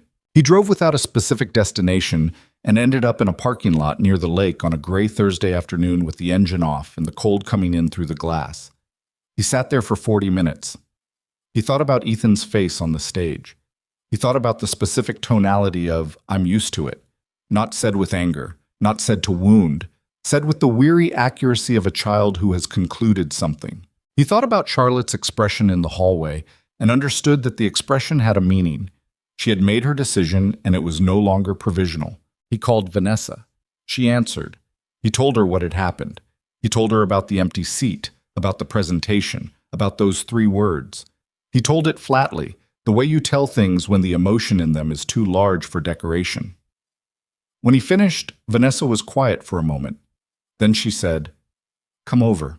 Something about the ease of it, the immediate reflex availability of that response, struck him for the first time as something other than comfort. He sat with the phone against his ear and heard, in those 2 words, the shape of what Vanessa Sterling actually was to him. Not a resolution, but a direction of travel. Not a place to arrive, but a way to not be somewhere else. He had been using her as an exit from his own life, and she had been letting him because she had her own reasons. And neither of them had named this clearly enough. "I'll call you later," he said. He drove home instead. Charlotte was in the kitchen when he arrived. Ethan was upstairs, presumably doing homework or practicing or whatever a child does with the private hours after a public performance. Charlotte was standing at the kitchen island with a glass of water, not drinking it, just standing. She looked up when he came in, and something in her posture confirmed what he had seen in the hallway. "I have to end it," he said. He said it from the kitchen doorway. "With Vanessa. I'm going to end it." Charlotte looked at him for a long time. "When?" "Now. I'll call her. Tomorrow Damien." She set down the glass. "I need to tell you something, and I need you to listen to it without making it into a negotiation." She looked at him with steady eyes that had no warmth left in them. Not because she was cold, but because she had spent it all over the past 3 months on maintenance, on performing normalcy for Ethan, on getting through the days, on waiting. "I spoke with a lawyer yesterday. I have an appointment next week to begin the formal process. I'm filing for divorce." The word was clean and specific. It landed in the room without echo. "Charlotte, I'm not angry," she said. "I want you to understand that. I'm past anger. I'm at the place where I have to do what's right for myself and for Ethan, and I've known for a while that this is what's right. What happened today?" She stopped briefly. "The way Ethan looked at that empty seat, the way he talked about me because there was nothing to say about you. I'm not going to let that be what he grows up with. I'm not going to let him grow into a man who thinks that's what fathers do." Damien's throat was tight. He didn't move from the doorway. "I'm asking you to give me a chance to fix this. You've had months of chances. Charlotte, I'm telling you, I will end it. I will end it tonight." "And then what?" she said. The question was genuinely asked, not rhetorical. "You end it and come home and we..." "What?" "Reconstruct this. Pretend 3 months didn't happen. Pretend Ethan didn't watch his father choose someone else over his own presentation." She shook her head, once, firmly. "I loved you. I love our son. I built this family because I believed in it, and I would have kept building it if you had been here to build it with me. But you weren't, and I'm not going to spend another year hoping you decide to show up." He looked at her, at the kitchen she had designed, at the card still on the refrigerator, fading, the marker figures at the bean barely distinguishable now, at the woman who had chosen him knowing what he was and who had spent 3 years building something real and 3 months watching it be dismantled from the inside. "Please," he said.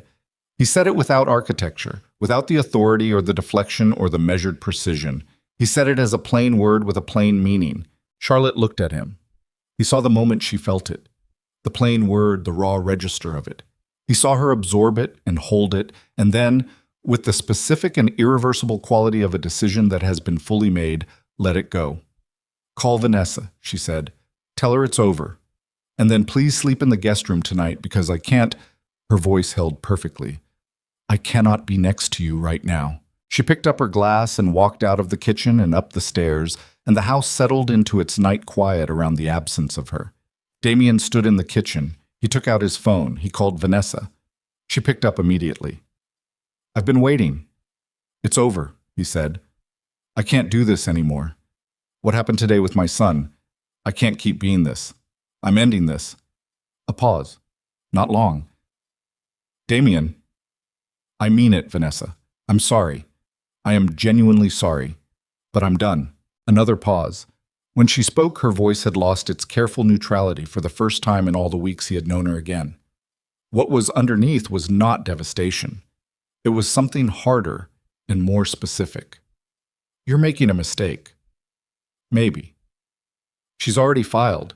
You told me she's already filing. You're giving up everything for a marriage that's already over." "I'm not doing it for the marriage." Silence. "Ethan," she said. "Yes." He heard her breathing on the other end. The line went quiet in a way that meant she was deciding something. Then, "All right." Flat. Final. The word of a woman closing an account. "I hope you find what you're looking for, Damien. I genuinely do." A beat.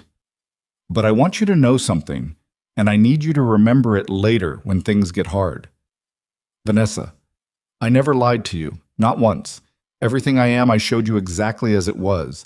That is more than you can say." The line went dead.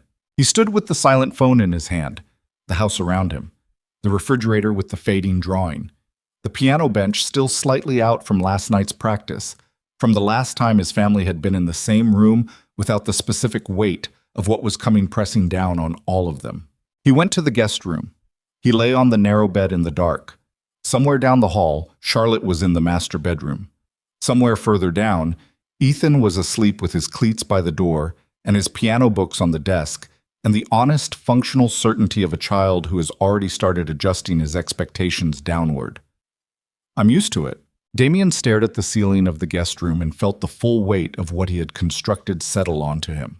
Not as a dramatic collapse, but as a slow, total pressure, the kind that comes when every supported point gives at once, and there is nothing left holding the structure up.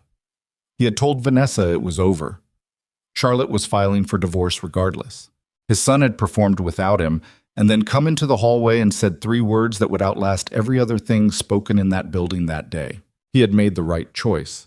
He had made it approximately 6 months too late.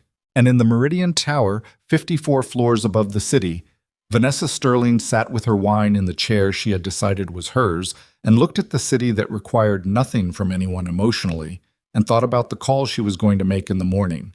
Not to Damien, not anymore, but to a man named Victor Castellano, who was Damien Blackwood's primary competitor in the Northwest distribution territory, and who had been asking, through various intermediaries, for approximately 8 months, whether anyone with intimate knowledge of Blackwood's operations might be interested in a conversation. She had always said no. She had said no because she had believed, or had wanted to believe, that what she and Damien had was something that operated outside those calculations.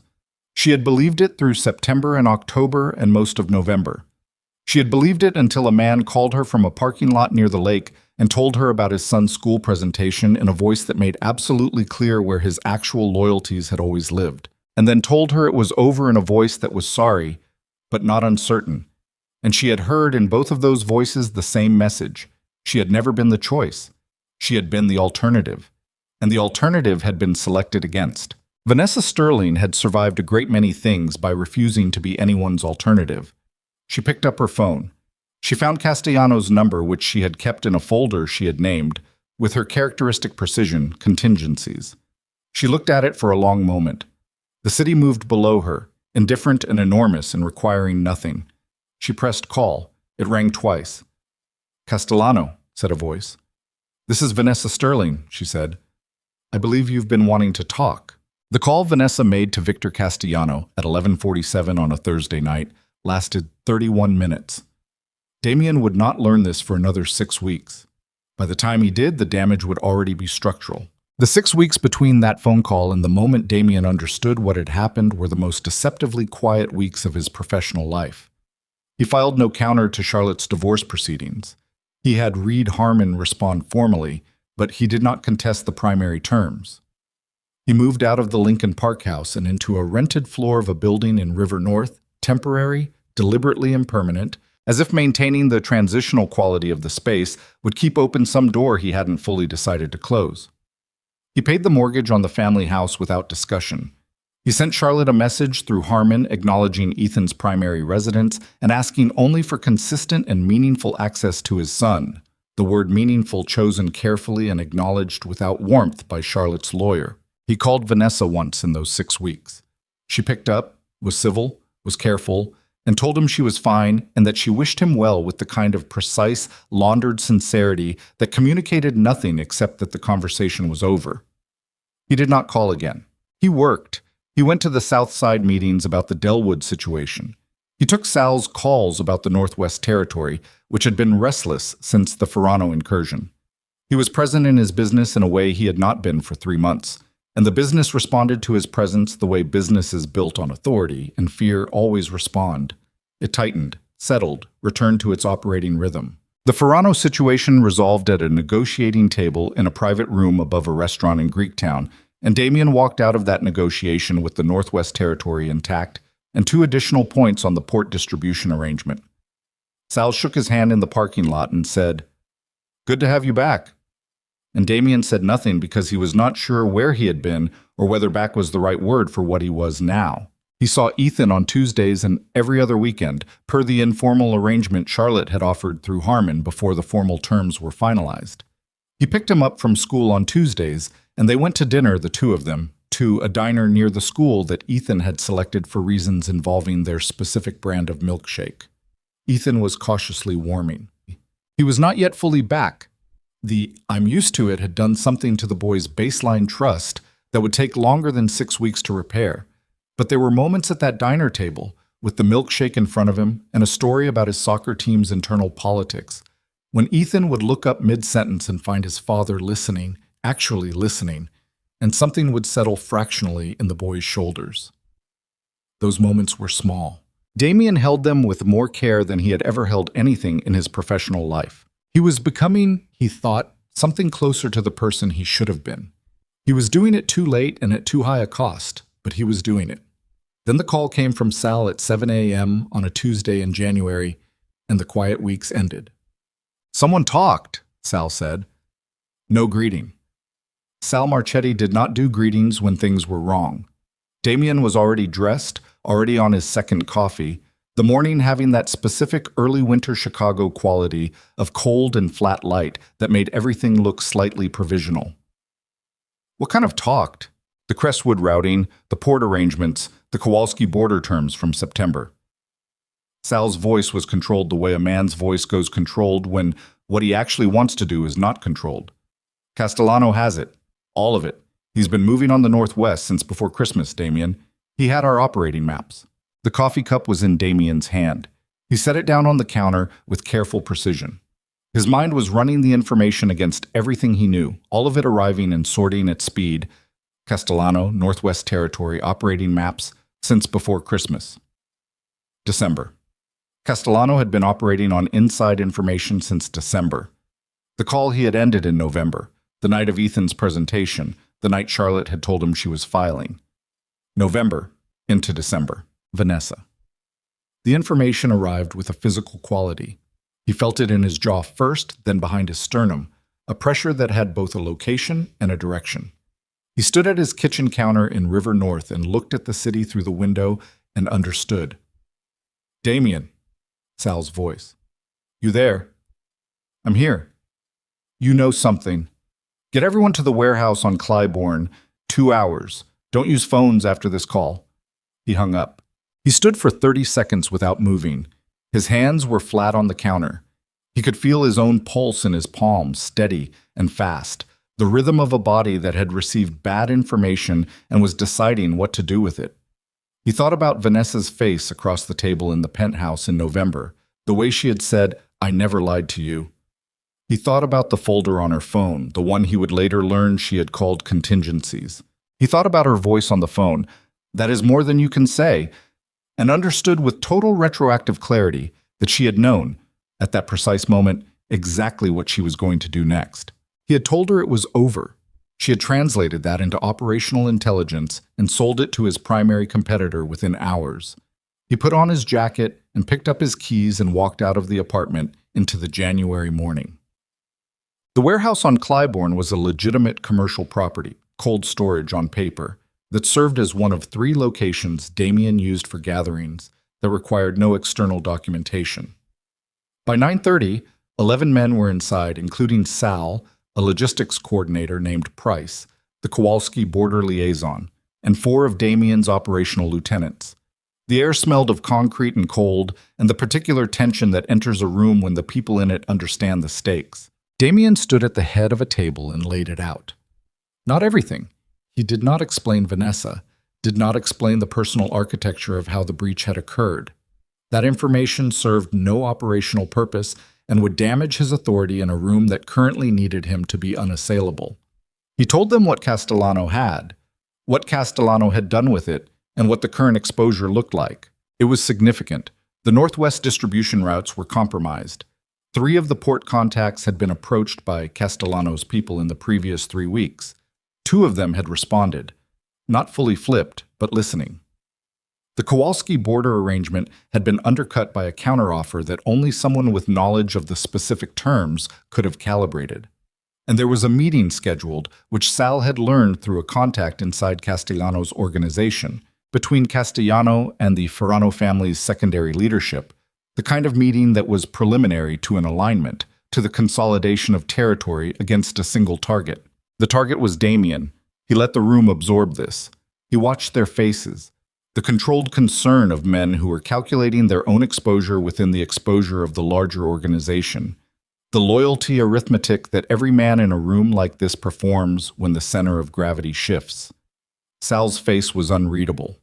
Price was looking at the table. The Kowalski liaison was looking at Damien with an expression that was measuring something. "We have maybe 3 weeks before the Ferrano meeting becomes an agreement," Damien said. "After that, the Northwest is gone, and we're defending the port from 2 directions instead of 1. He paused. "So we're not going to let the meeting happen." The room was quiet. "Castellano," Sal said, "how do you want to handle him?" "Not the way you're thinking." Sal raised his eyes. A silent question. "We're not going to war with Castellano directly. That's what this setup is designed to provoke, a retaliation that brings attention, that gives the Ferranos a reason to accelerate the alignment and bring in outside resources. We're going to do this differently." He looked around the table. "We're going to walk into the Ferrano meeting first. We're going to know when it is, where it is, and we're going to be in the room before Castellano gets there." The room processed this. "You want to offer the Ferranos a better deal," Price said. "I want to give them a reason to remember which side of this arrangement has been reliable for 30 years and which side is 3 months old." He looked at the Kowalski liaison. "I need the Ferrano secondary contact's current location schedule. You have that." A pause. The liaison held his gaze. The calculation was visible, brief, honest, and then resolved. "I can have it by noon." "Good." Damien looked at Sal. "I need Castellano's information source inside our organization identified by end of day. Not acted on, identified." Sal nodded once. They both knew there was an internal leak beyond Vanessa. The operating maps she could have sourced from her time adjacent to Damien's business.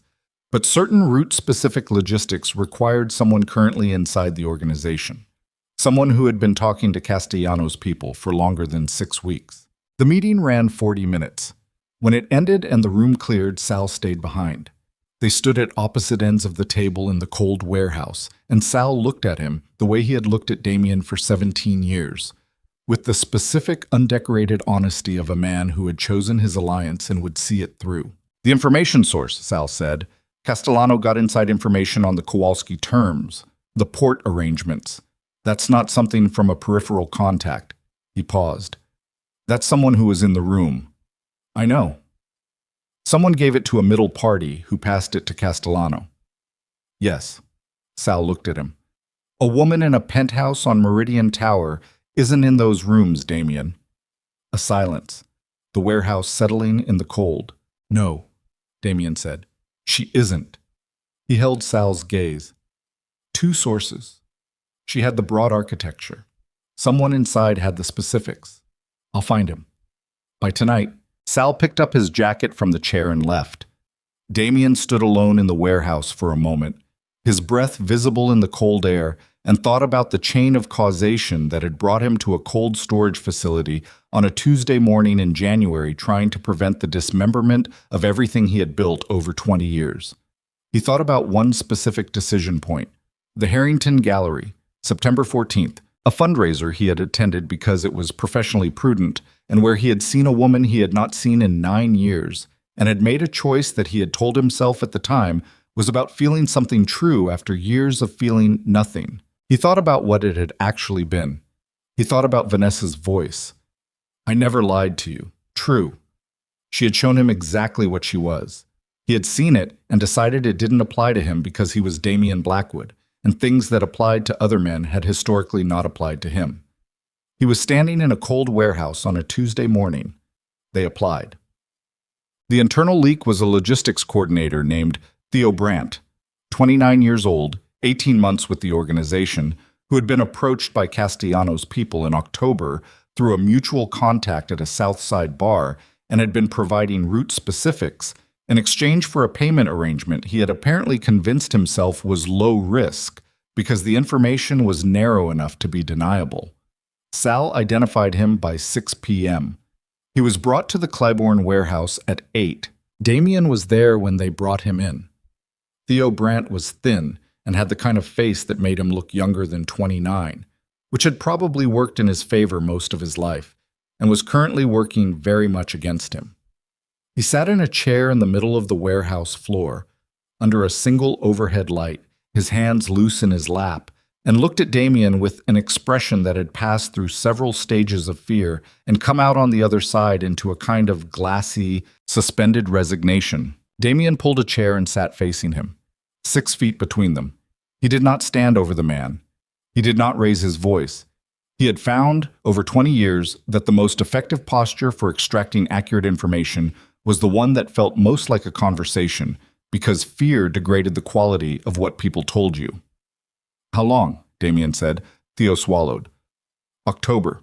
Mid-October." "What did you give them?" "The Northwest routing schedule. The port contact names, just names, not the arrangement specifics." A pause. "The Kowalski meeting, dates. Dates or terms?" "Dates." "I didn't have the terms in full." Damian looked at him for a long moment. Vanessa Sterling gave them the terms. Theo blinked. The name clearly meant something to him, but he was processing whether admitting that was safe. I didn't know who she was. There was a woman who contacted Castellanos people independently. I was told about it after, that she had provided operational context for what I'd given them." He paused. "They said she came to them, not the other way around." Damian absorbed this. She had come to them. She had made the call within hours of hanging up with him on that November night, and she had come to them. He thought about the word contingencies and felt the particular exhaustion of understanding something that should have been understood sooner. "All right," he said. He stood up, looked at Sal. "He stays here until the Ferrano situation is resolved. After that, he's out of Chicago, permanently. He takes nothing with him that belongs to the organization, and he talks to no one about any of this, ever." He looked back at Theo Brandt's glassy face. "Nod if you understand." Theo nodded. Damian walked out of the warehouse into the January night. The Ferrano secondary meeting was scheduled for Thursday. Damian's contact inside the Ferrano organization confirmed the location, a private room at the back of a restaurant in Oak Park, and the time, 7 p.m. Castellano was expected at 8, which meant he had been given a preliminary hour for whatever alignment groundwork the Ferranos wanted to establish before the offer arrived. Damian arrived at 6:45. He came in through the restaurant's main entrance with Sal and 2 men, came in without ceremony, and without the kind of visible hardware that would alarm the restaurant's legitimate staff or the Ferrano family's front-of-house lookout, who clocked him at the door and went immediately to his phone. Damian kept walking. He reached the back room before anyone had time to reset the situation, pushed through the door, and walked into a room containing 3 men from the Ferrano secondary leadership, a bottle of good wine, and the particular atmosphere of a gathering that had not expected an interruption. Marco Ferrano, secondary leadership, mid-50s, the kind of face that had once been handsome and was now weathered into something that looked like authority. Looked up from his chair at the head of the table and went completely still. "Damian," he said. Marco. Damien pulled a chair without invitation and sat down. Sal and the two men remained standing at the door. I heard you have a 7 o'clock and an 8 o'clock tonight. Marco looked at him with measured eyes. You're the 7 o'clock. I'm the interruption to the 7 o'clock. Damien put both hands flat on the table, an old gesture, open palms, nothing hidden, borrowed from negotiating rooms he had been in before he was old enough to be in them. I'm going to tell you something true, and then I'm going to make you an offer, and then you can make your 8 o'clock meeting or not. That's a decision you get to make after you've heard both sides. Marco said nothing. The two men with him were still and watchful. Victor Castellano built whatever he's offering you on stolen information, Damien said. My operational data provided by a source with personal access who acted out of personal grievance, not intelligence. Grievance. He let that sit for a beat. The arrangement he's going to propose to you is calibrated specifically to the vulnerabilities that information revealed, which means the moment he uses it against me, the usefulness of the intelligence is spent, and what you have left is an alliance with a man who builds strategy on information obtained through personal betrayal. He looked at Marco directly. You've been in this business longer than I've been alive. Tell me what you think the shelf life of that kind of man is. Marco's face moved through something internal. He reached for his wine. He did not answer the question because the question did not require an answer. He drank, set the glass down. What's the offer? He said. Damien laid it out. He had come prepared, had spent 2 days constructing an arrangement that gave the Ferranos a better position on the port than anything Castellano could offer, because Castellano did not have the port relationships, would never have them, had been trying to get them for 4 years, and had never been able to close the gap because certain relationships in certain industries were built on duration and could not be purchased. Duration was the one thing Damien Blackwood still had that Castellano didn't. The conversation ran 40 minutes. Marco asked 5 questions. 3 of them were about the port terms. 2 of them were about what Damien intended to do about Castellano after this meeting, and Damien answered those 2 questions with the precise and honest minimum that the situation required. Enough to communicate resolve, not enough to implicate Marco in whatever came next. At 7:58, Marco refilled both glasses and pushed one toward Damien. Damien picked it up. They drank without toasting. It was a different kind of ceiling. At 8:03, Victor Castellano walked into the back room of that Oak Park restaurant, came through the door with 2 men and an arrangement in his head that he had been building for 3 months on the foundation of a woman's phone call, and found Marco Ferrano sitting across from Damien Blackwood at a table with 2 empty wine glasses between them and an expression on Marco's face that communicated with absolute economy that the meeting Castellano had scheduled was not the meeting he was walking into. Castellano stopped. He was a large man, broad through the shoulders, with gray at his temples, and the particular stillness of someone who had learned to absorb surprises without showing them. He showed this one, slightly, a fractional tightening around the eyes, a pause in the forward momentum that lasted less than a second, but was visible to anyone who knew how to look. Damien looked at him across the table. Victor, he said. Castellano looked at him, at Marco, at the glasses. He did the arithmetic that the room required, and when he had finished doing it, his face settled into something that was not quite neutral, but was the closest to it that a man in his position could achieve. Damien, he said. Sit down, Damien said. Or don't. That's also a decision you get to make. Castellano stood where he was for a long moment. His 2 men waited behind him. Sal and Damien's men waited at the other door. The room held the specific pressure of a situation that has not yet broken in any direction and could still go several ways. Then Castellano pulled a chair. He sat down. He looked at Damien with the direct, calculating attention of a man reassessing a situation in real time, and Damien held the look without expression, without the performance of dominance that lesser men defaulted to in these rooms, simply held it the way you hold something heavy, with the muscle memory of long practice, and without any particular drama. You had inside information, Castellano said. Not defensive. Establishing the fact. You used inside information, Damien said. There's a distinction. A silence. What do you want? Castellano said. Damien told him. He wanted the Northwest incursion rolled back. He wanted the port contacts Castellano had approached left alone for a minimum of 2 years. He wanted the Ferrano meeting, whatever had been on the table before Damien had arrived, understood by all parties as concluded in his favor.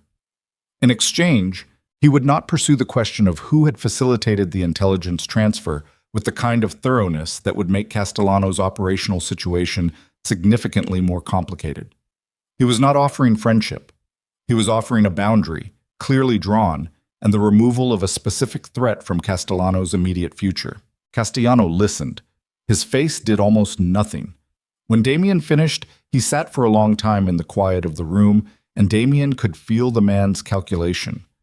The running of costs against benefits, the assessment of what Damien actually had versus what he was claiming to have, the evaluation of Marco's expression across the table and what it communicated about where the Ferranos now stood.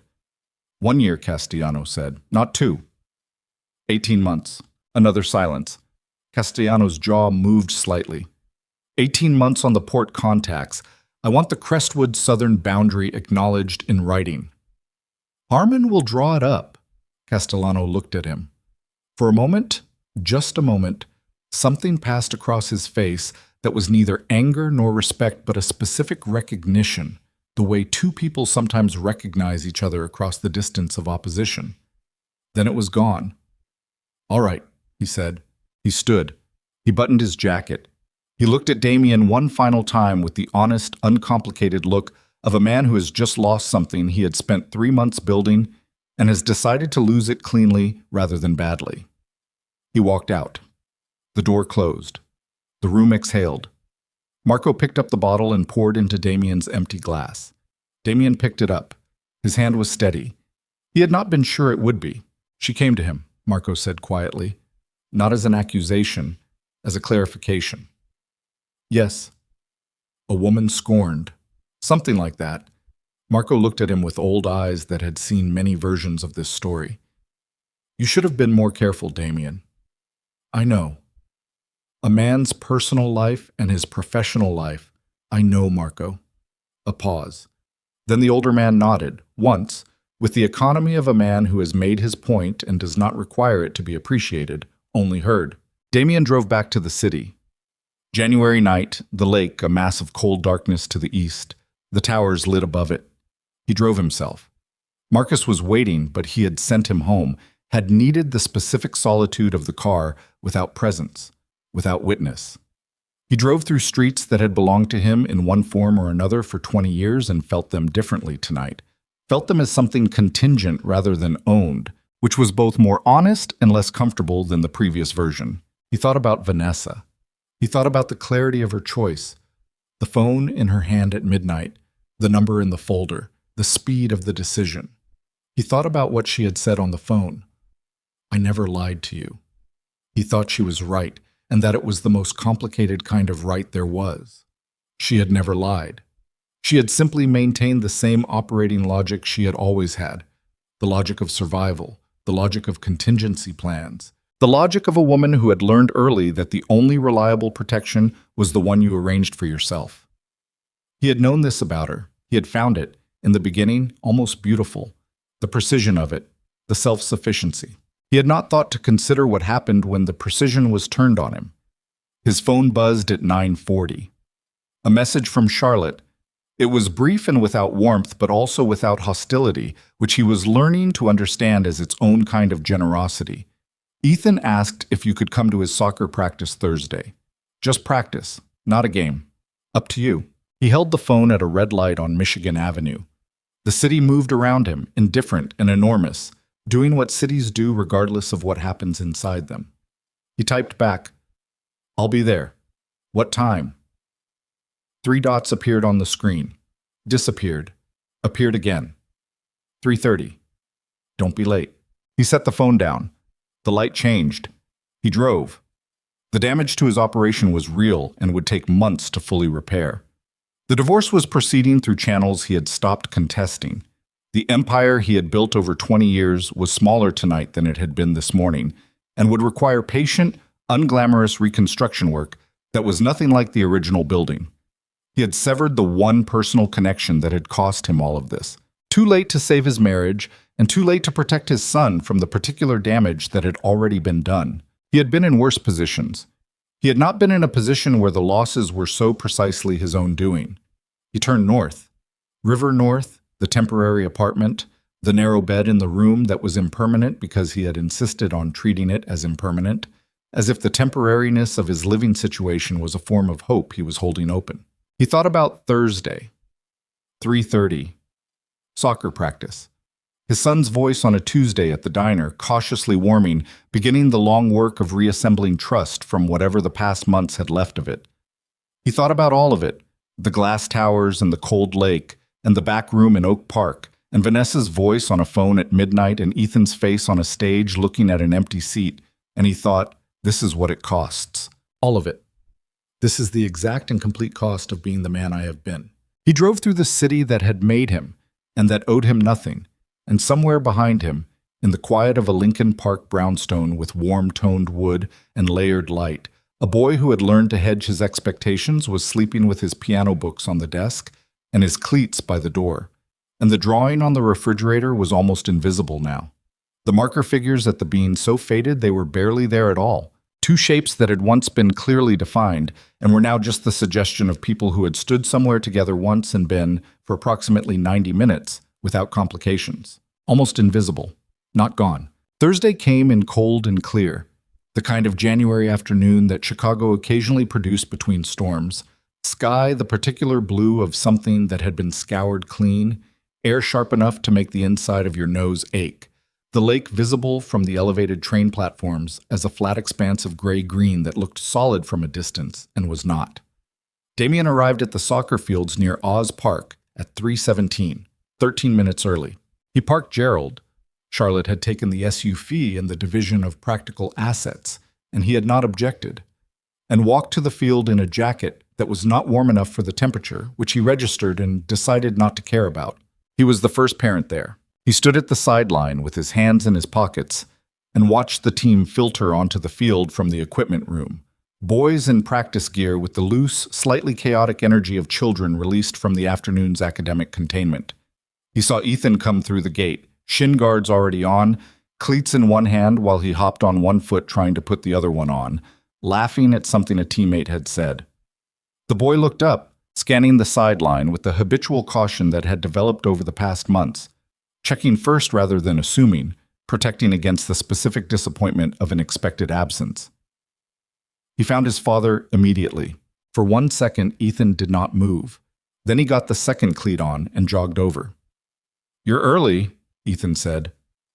"Yes."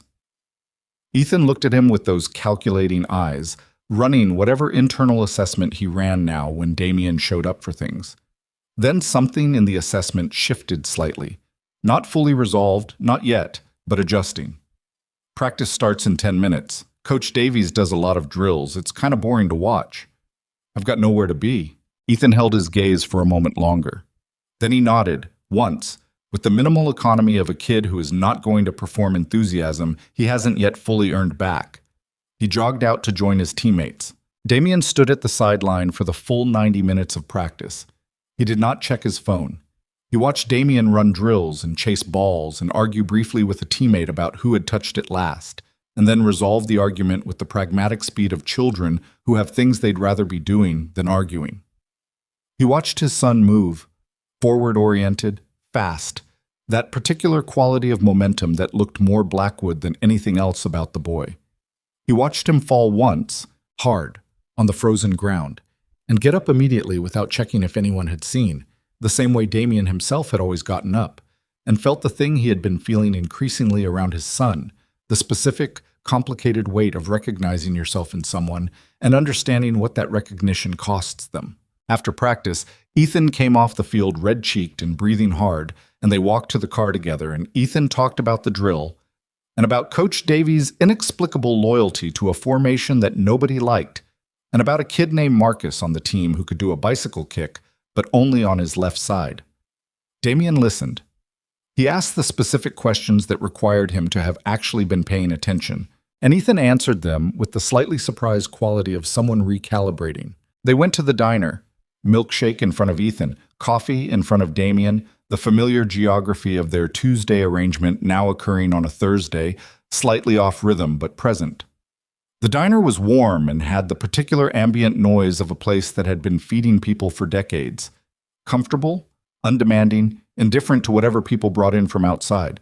Ethan drank his milkshake and looked at his father across the table with the directness that had always been his. "Are you and Mom getting divorced?" he said. Damien had known this was coming. He had prepared for it, had thought about how to say it in a way that was honest without being devastating, in a way that gave Ethan the information he needed without making him carry the weight of what had caused it. But sitting across from his son in the warm diner with the milkshake and the ambient noise, all the prepared language emptied out, and what was left was just the plain fact. "Yes," Damien said. Ethan looked at him. He did not cry. He did not perform surprise. His face did something internal and absorptive, the way his face had done in the hallway at school after the presentation, taking in a confirmation rather than receiving a shock. "Because of the other person," Ethan said. Damien went still. "Where did you hear about that?" "I didn't hear it. I figured it out." Ethan turned his straw in the milkshake. "You stopped coming home. Then when you did come home, you weren't." He searched for the word with the particular effort of a child reaching for vocabulary adequate to a grown thing.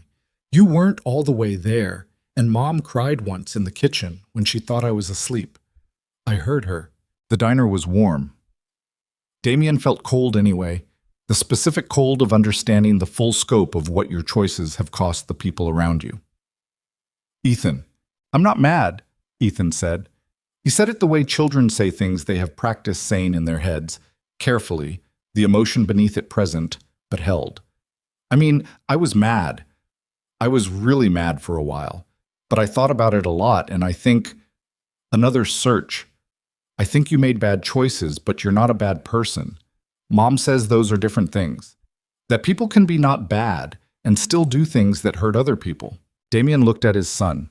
8 years old, almost 9. The gap-toothed grin from the drawing had been replaced by most of his adult teeth, and his face was longer now, more specific, more recognizably the face it would have for the rest of his life. He looked like both of them and like neither of them, the way children manage to be entirely themselves despite the genetic material they've been handed. "Your mother's right," Damien said. "I know." A pause. "Are you going to keep coming to things, soccer and piano and stuff?" "Yes." "Even after the divorce is done and it's not—" Ethan's voice shifted slightly, just slightly, the controlled quality of it developing a texture. "Even when it's not because of Mom anymore. Even when it's just because." Damien understood the question. He understood that his son was asking whether his father's presence had ever been about him, or whether it had always been about the structure that surrounded him.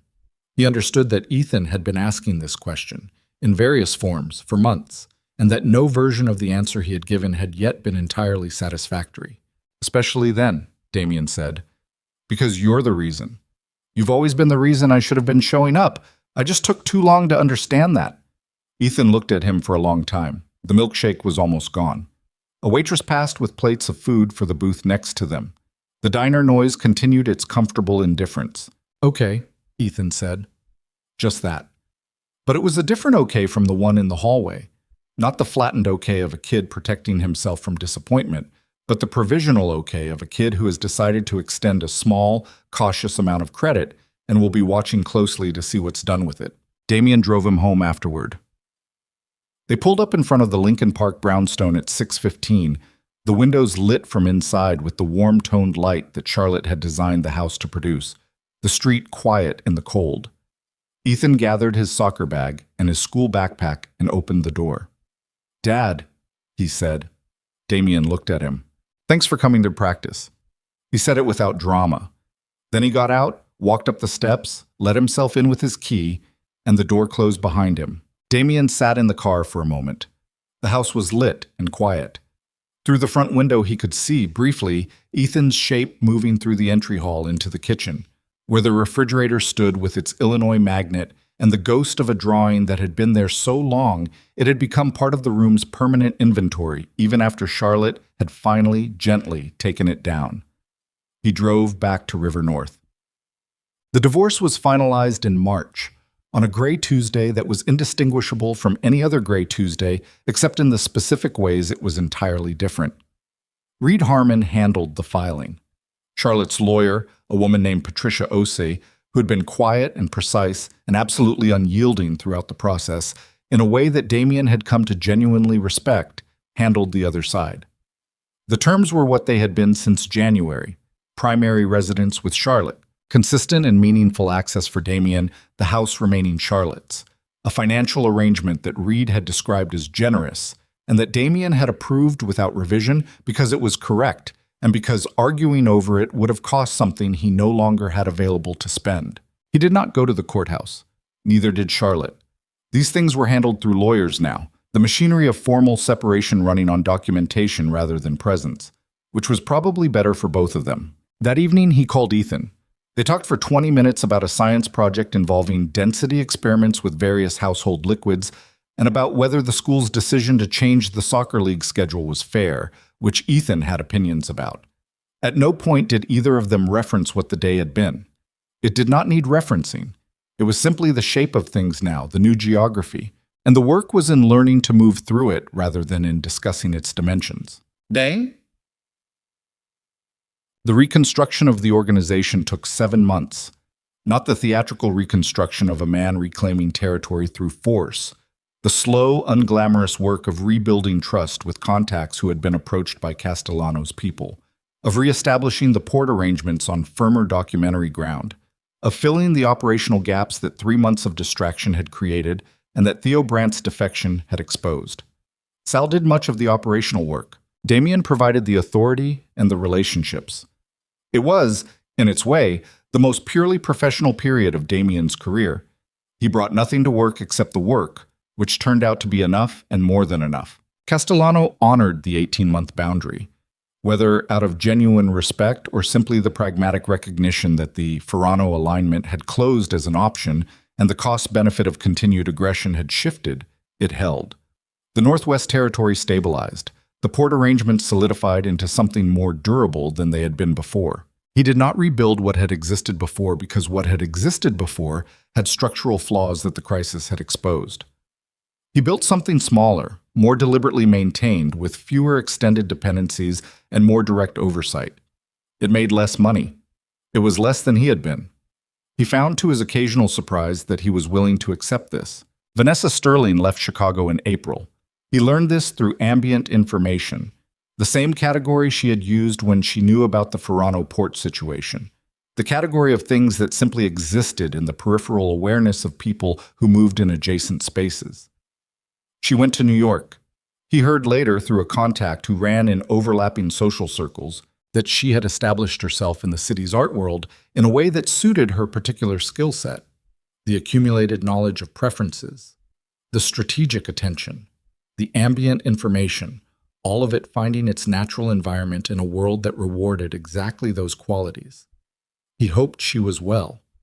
He meant this honestly and without complication, which took several months to arrive at and felt, when it did, like something genuine rather than performed.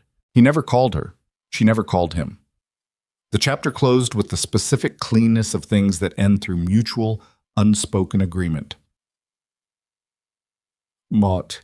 The piano recital was in October, 10 months after the school presentation, and Ethan had moved up a level in his pieces.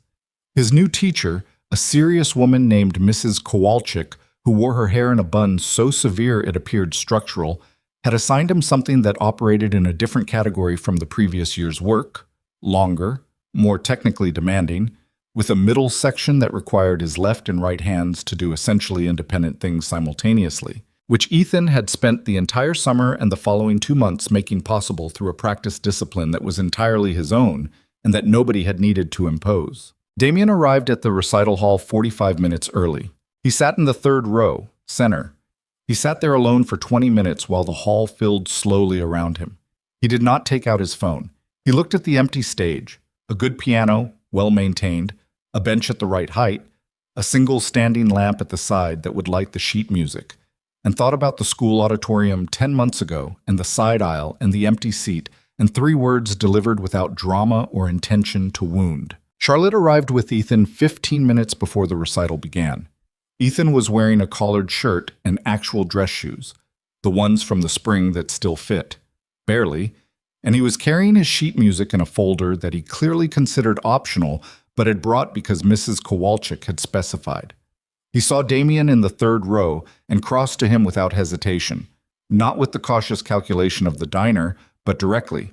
The natural forward momentum of a kid who has recalibrated and recalibrated until a new baseline has been established. "You're here," Ethan said. "Third row," Damien said. "I wanted to be able to see your hands." Ethan looked at the seat beside him, and then at Charlotte, who had stopped a few feet back to give them the moment. "Mom's going to sit here. There's room on the other side." Damien moved to the other side without comment. Charlotte sat between them. The three of them occupied a row in a recital hall, the shape of their family legible to anyone looking.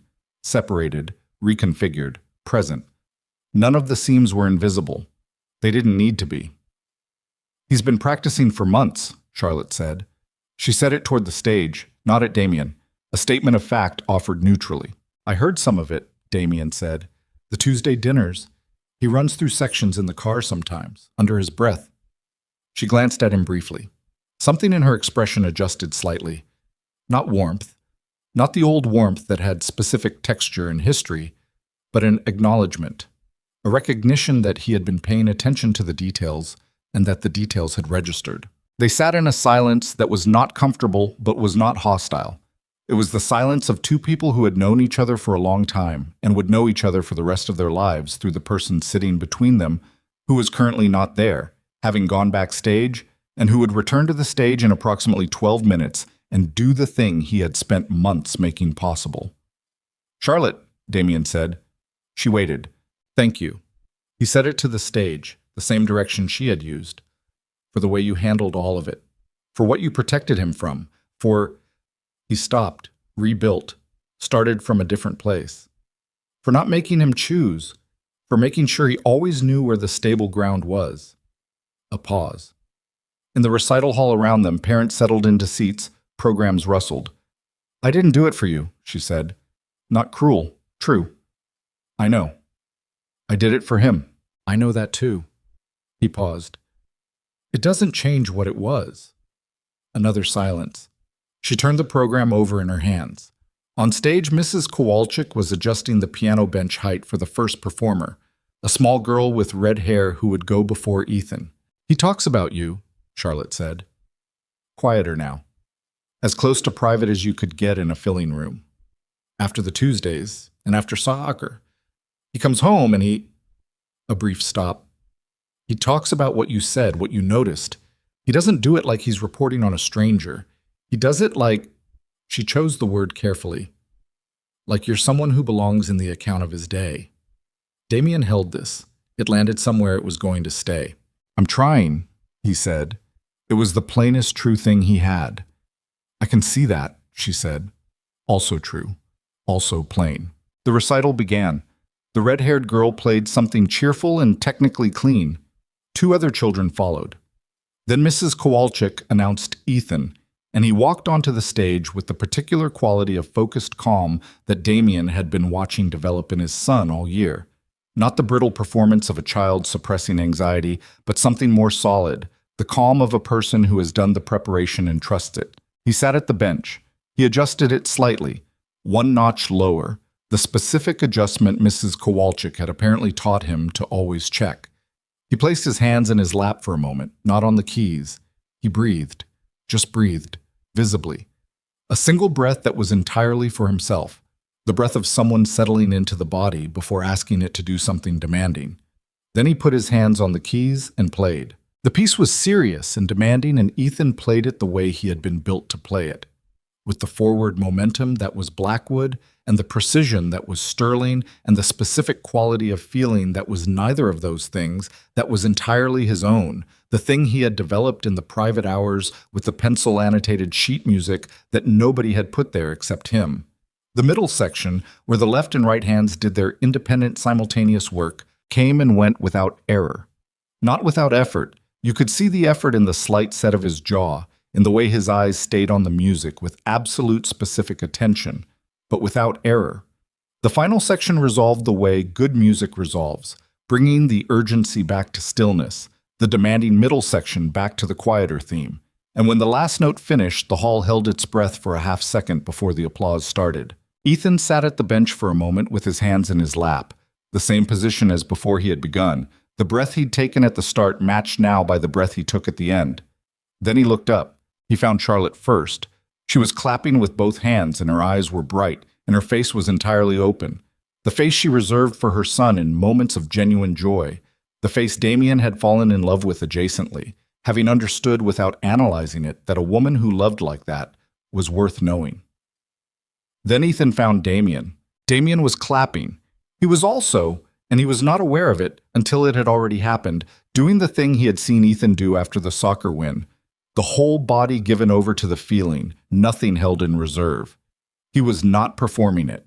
It was simply present, surfacing from somewhere that had been accumulating it for 10 months of Tuesday dinners and Thursday practices and phone calls about density experiments, somewhere that had been filling up in the slow and unglamorous way that real things fill up.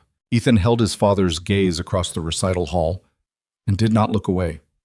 And his face, still flushed from the performance, still carrying the specific animation of someone who has just demanded everything from themselves and received it back, did something that Damien would carry for the rest of his life. It went, simply and completely, from careful to open. The calculation lowered. The hedge dropped. Just a kid, looking at his father, having found him in the right seat. Damien nodded at his son. Ethan gave him the smallest, most genuine smile he had given him in a year. Then the applause finished and the next performer was announced, and the world resumed. After the recital, there was a reception in the hall lobby. Small paper cups of juice and cookies that had been made, marked apparently by some of the students, a fact Mrs. Kowalczyk announced with the pride of a woman who considered baking a form of musical discipline. Ethan moved through the space with 2 other kids, eating 3 cookies in rapid succession and explaining to one of the other parents exactly why the middle section of his piece had been technically difficult in a way that was objectively accurate and also completely unself-conscious. Damien stood near the edge of the room and watched him. Charlotte appeared at his side with 2 paper cups of juice, held one out. He took it. They stood together watching Ethan with the ease of people who had been watching this particular person for 9 years and had gotten very good at it. "He's going to be all right," Damien said. "He already is," Charlotte said. "He's been all right for a while. Kids are—" She paused, watching Ethan demonstrate something piano-related with his fingers on the surface of a folding table while the other kid watched. "They're more resilient than we give them credit for when the adults around them do their part."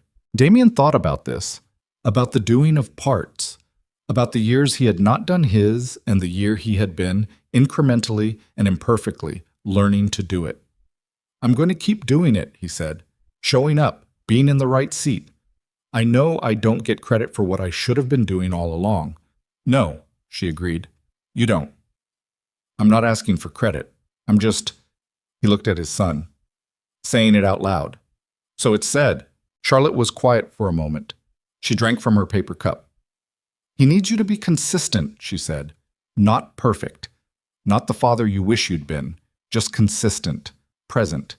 Every Tuesday and every practice and every recital for the next 10 years until he's old enough to decide for himself what he wants from you." She paused. "That's all I'm asking. That's what I'm going to do." She looked at him then, directly, for the first time since she had arrived. Not the stage-directed statements, not the peripheral glances, but directly, the way she had looked at him across every significant conversation they had ever had, with the full attention of a woman who did not look at things she didn't intend to see clearly. He held it. He did not manage his expression. He let her see exactly what was there. What was there was not the Damien Blackwood who had stood at the window of the Meridian Tower 54 floors above the city and looked at the lights and found them beautiful for the wrong reasons. It was not the man who had driven away from his son's school presentation with Sal's messages building up in his phone and told himself he was managing the situation. It was not the architect of a 20-year empire who had confused the permanence of what he had built with the permanence of what mattered. What was there was a man who had been in the 3rd row 45 minutes early. A man who could tell you the specific adjustment Ethan made to the piano bench before he played, 1 notch lower, always check. A man who knew about Marcus who could only bicycle kick with his left side, and about the density experiment involving dish soap and vegetable oil, and about the fact that his son ran through music under his breath in the car without knowing he was doing it. Charlotte saw all of this. He watched her see it. She nodded. Once. The nod of a woman who has assessed something and found it to be what it claims to be, and who will hold the assessment lightly in case it needs revision, but is willing to proceed on the current information. Good, she said. She moved away to where Ethan was now being told something enthusiastic by Mrs. Kowalczyk, who appeared to be in genuine high spirits. Damien watched Charlotte put her hand on Ethan's shoulder from behind and lean down to say something in his ear that made him grin. He finished his paper cup of juice. He thought about leaving and decided not to, not out of strategy or positioning, just out of the simple fact that he was not in a hurry, and this was where his son was. He talked briefly to another parent, a man whose daughter had played second in the program, and they had a normal conversation about the school's new art director and the traffic on Fullerton that was still apparently a chronic issue, and the difficulty of getting children to practice anything consistently. A normal conversation, entirely ordinary, the kind of conversation that a person at a school recital has without significance. He drove home at 8:30 in the car that was not Gerald, and would never be Gerald. Through streets he knew the way you know things you have moved through for 20 years, into the River North apartment that was still technically temporary, though it had been a year and the temporariness had stopped meaning what it once had. He hung up his jacket. He poured water, not whiskey. He sat in the chair near the window that looked out over the street below. Not 54 floors up, not a view of the whole city, just the street, the particular block, people walking their dogs in the cold, a cab idling at the light, a couple in winter coats walking close together against the temperature. He thought about what he had lost. He thought about it fully, and without the managed distance he had once applied to difficult internal material. He thought about the family he had been handed, and had placed at risk for something that had ultimately been an exit from himself rather than anything real.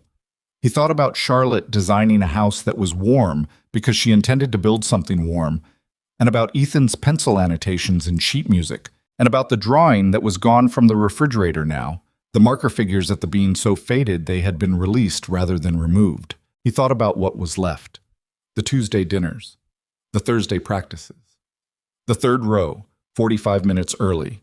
A boy who now talked about his father in the account of his day. A woman who had looked at him directly in a recital hall lobby and nodded once with the weight of a genuine assessment. Small things, unglamorous things, things that did not read as the victories of a man who had once run territory across an entire city from 54 floors up. Things that did not require fear or authority or the particular energy of a room full of men recalibrating in response to your presence. Things that were, he understood now with the simple and complete understanding that only arrives after everything that obscured it has been stripped away. The only things that had ever actually been his. He sat at the window for a while longer. The street did its ordinary work below him. Somewhere across the city, in a brownstone with warm-toned light, a boy was probably running through bars of music under his breath without knowing he was doing it, the notes finding their way out of him, the way true things find their way out of people, unconsciously and without effort, and regardless of whether anyone is listening. Damien listened. The city moved around him, enormous and indifferent, as it had always been. He no longer needed it to be anything else.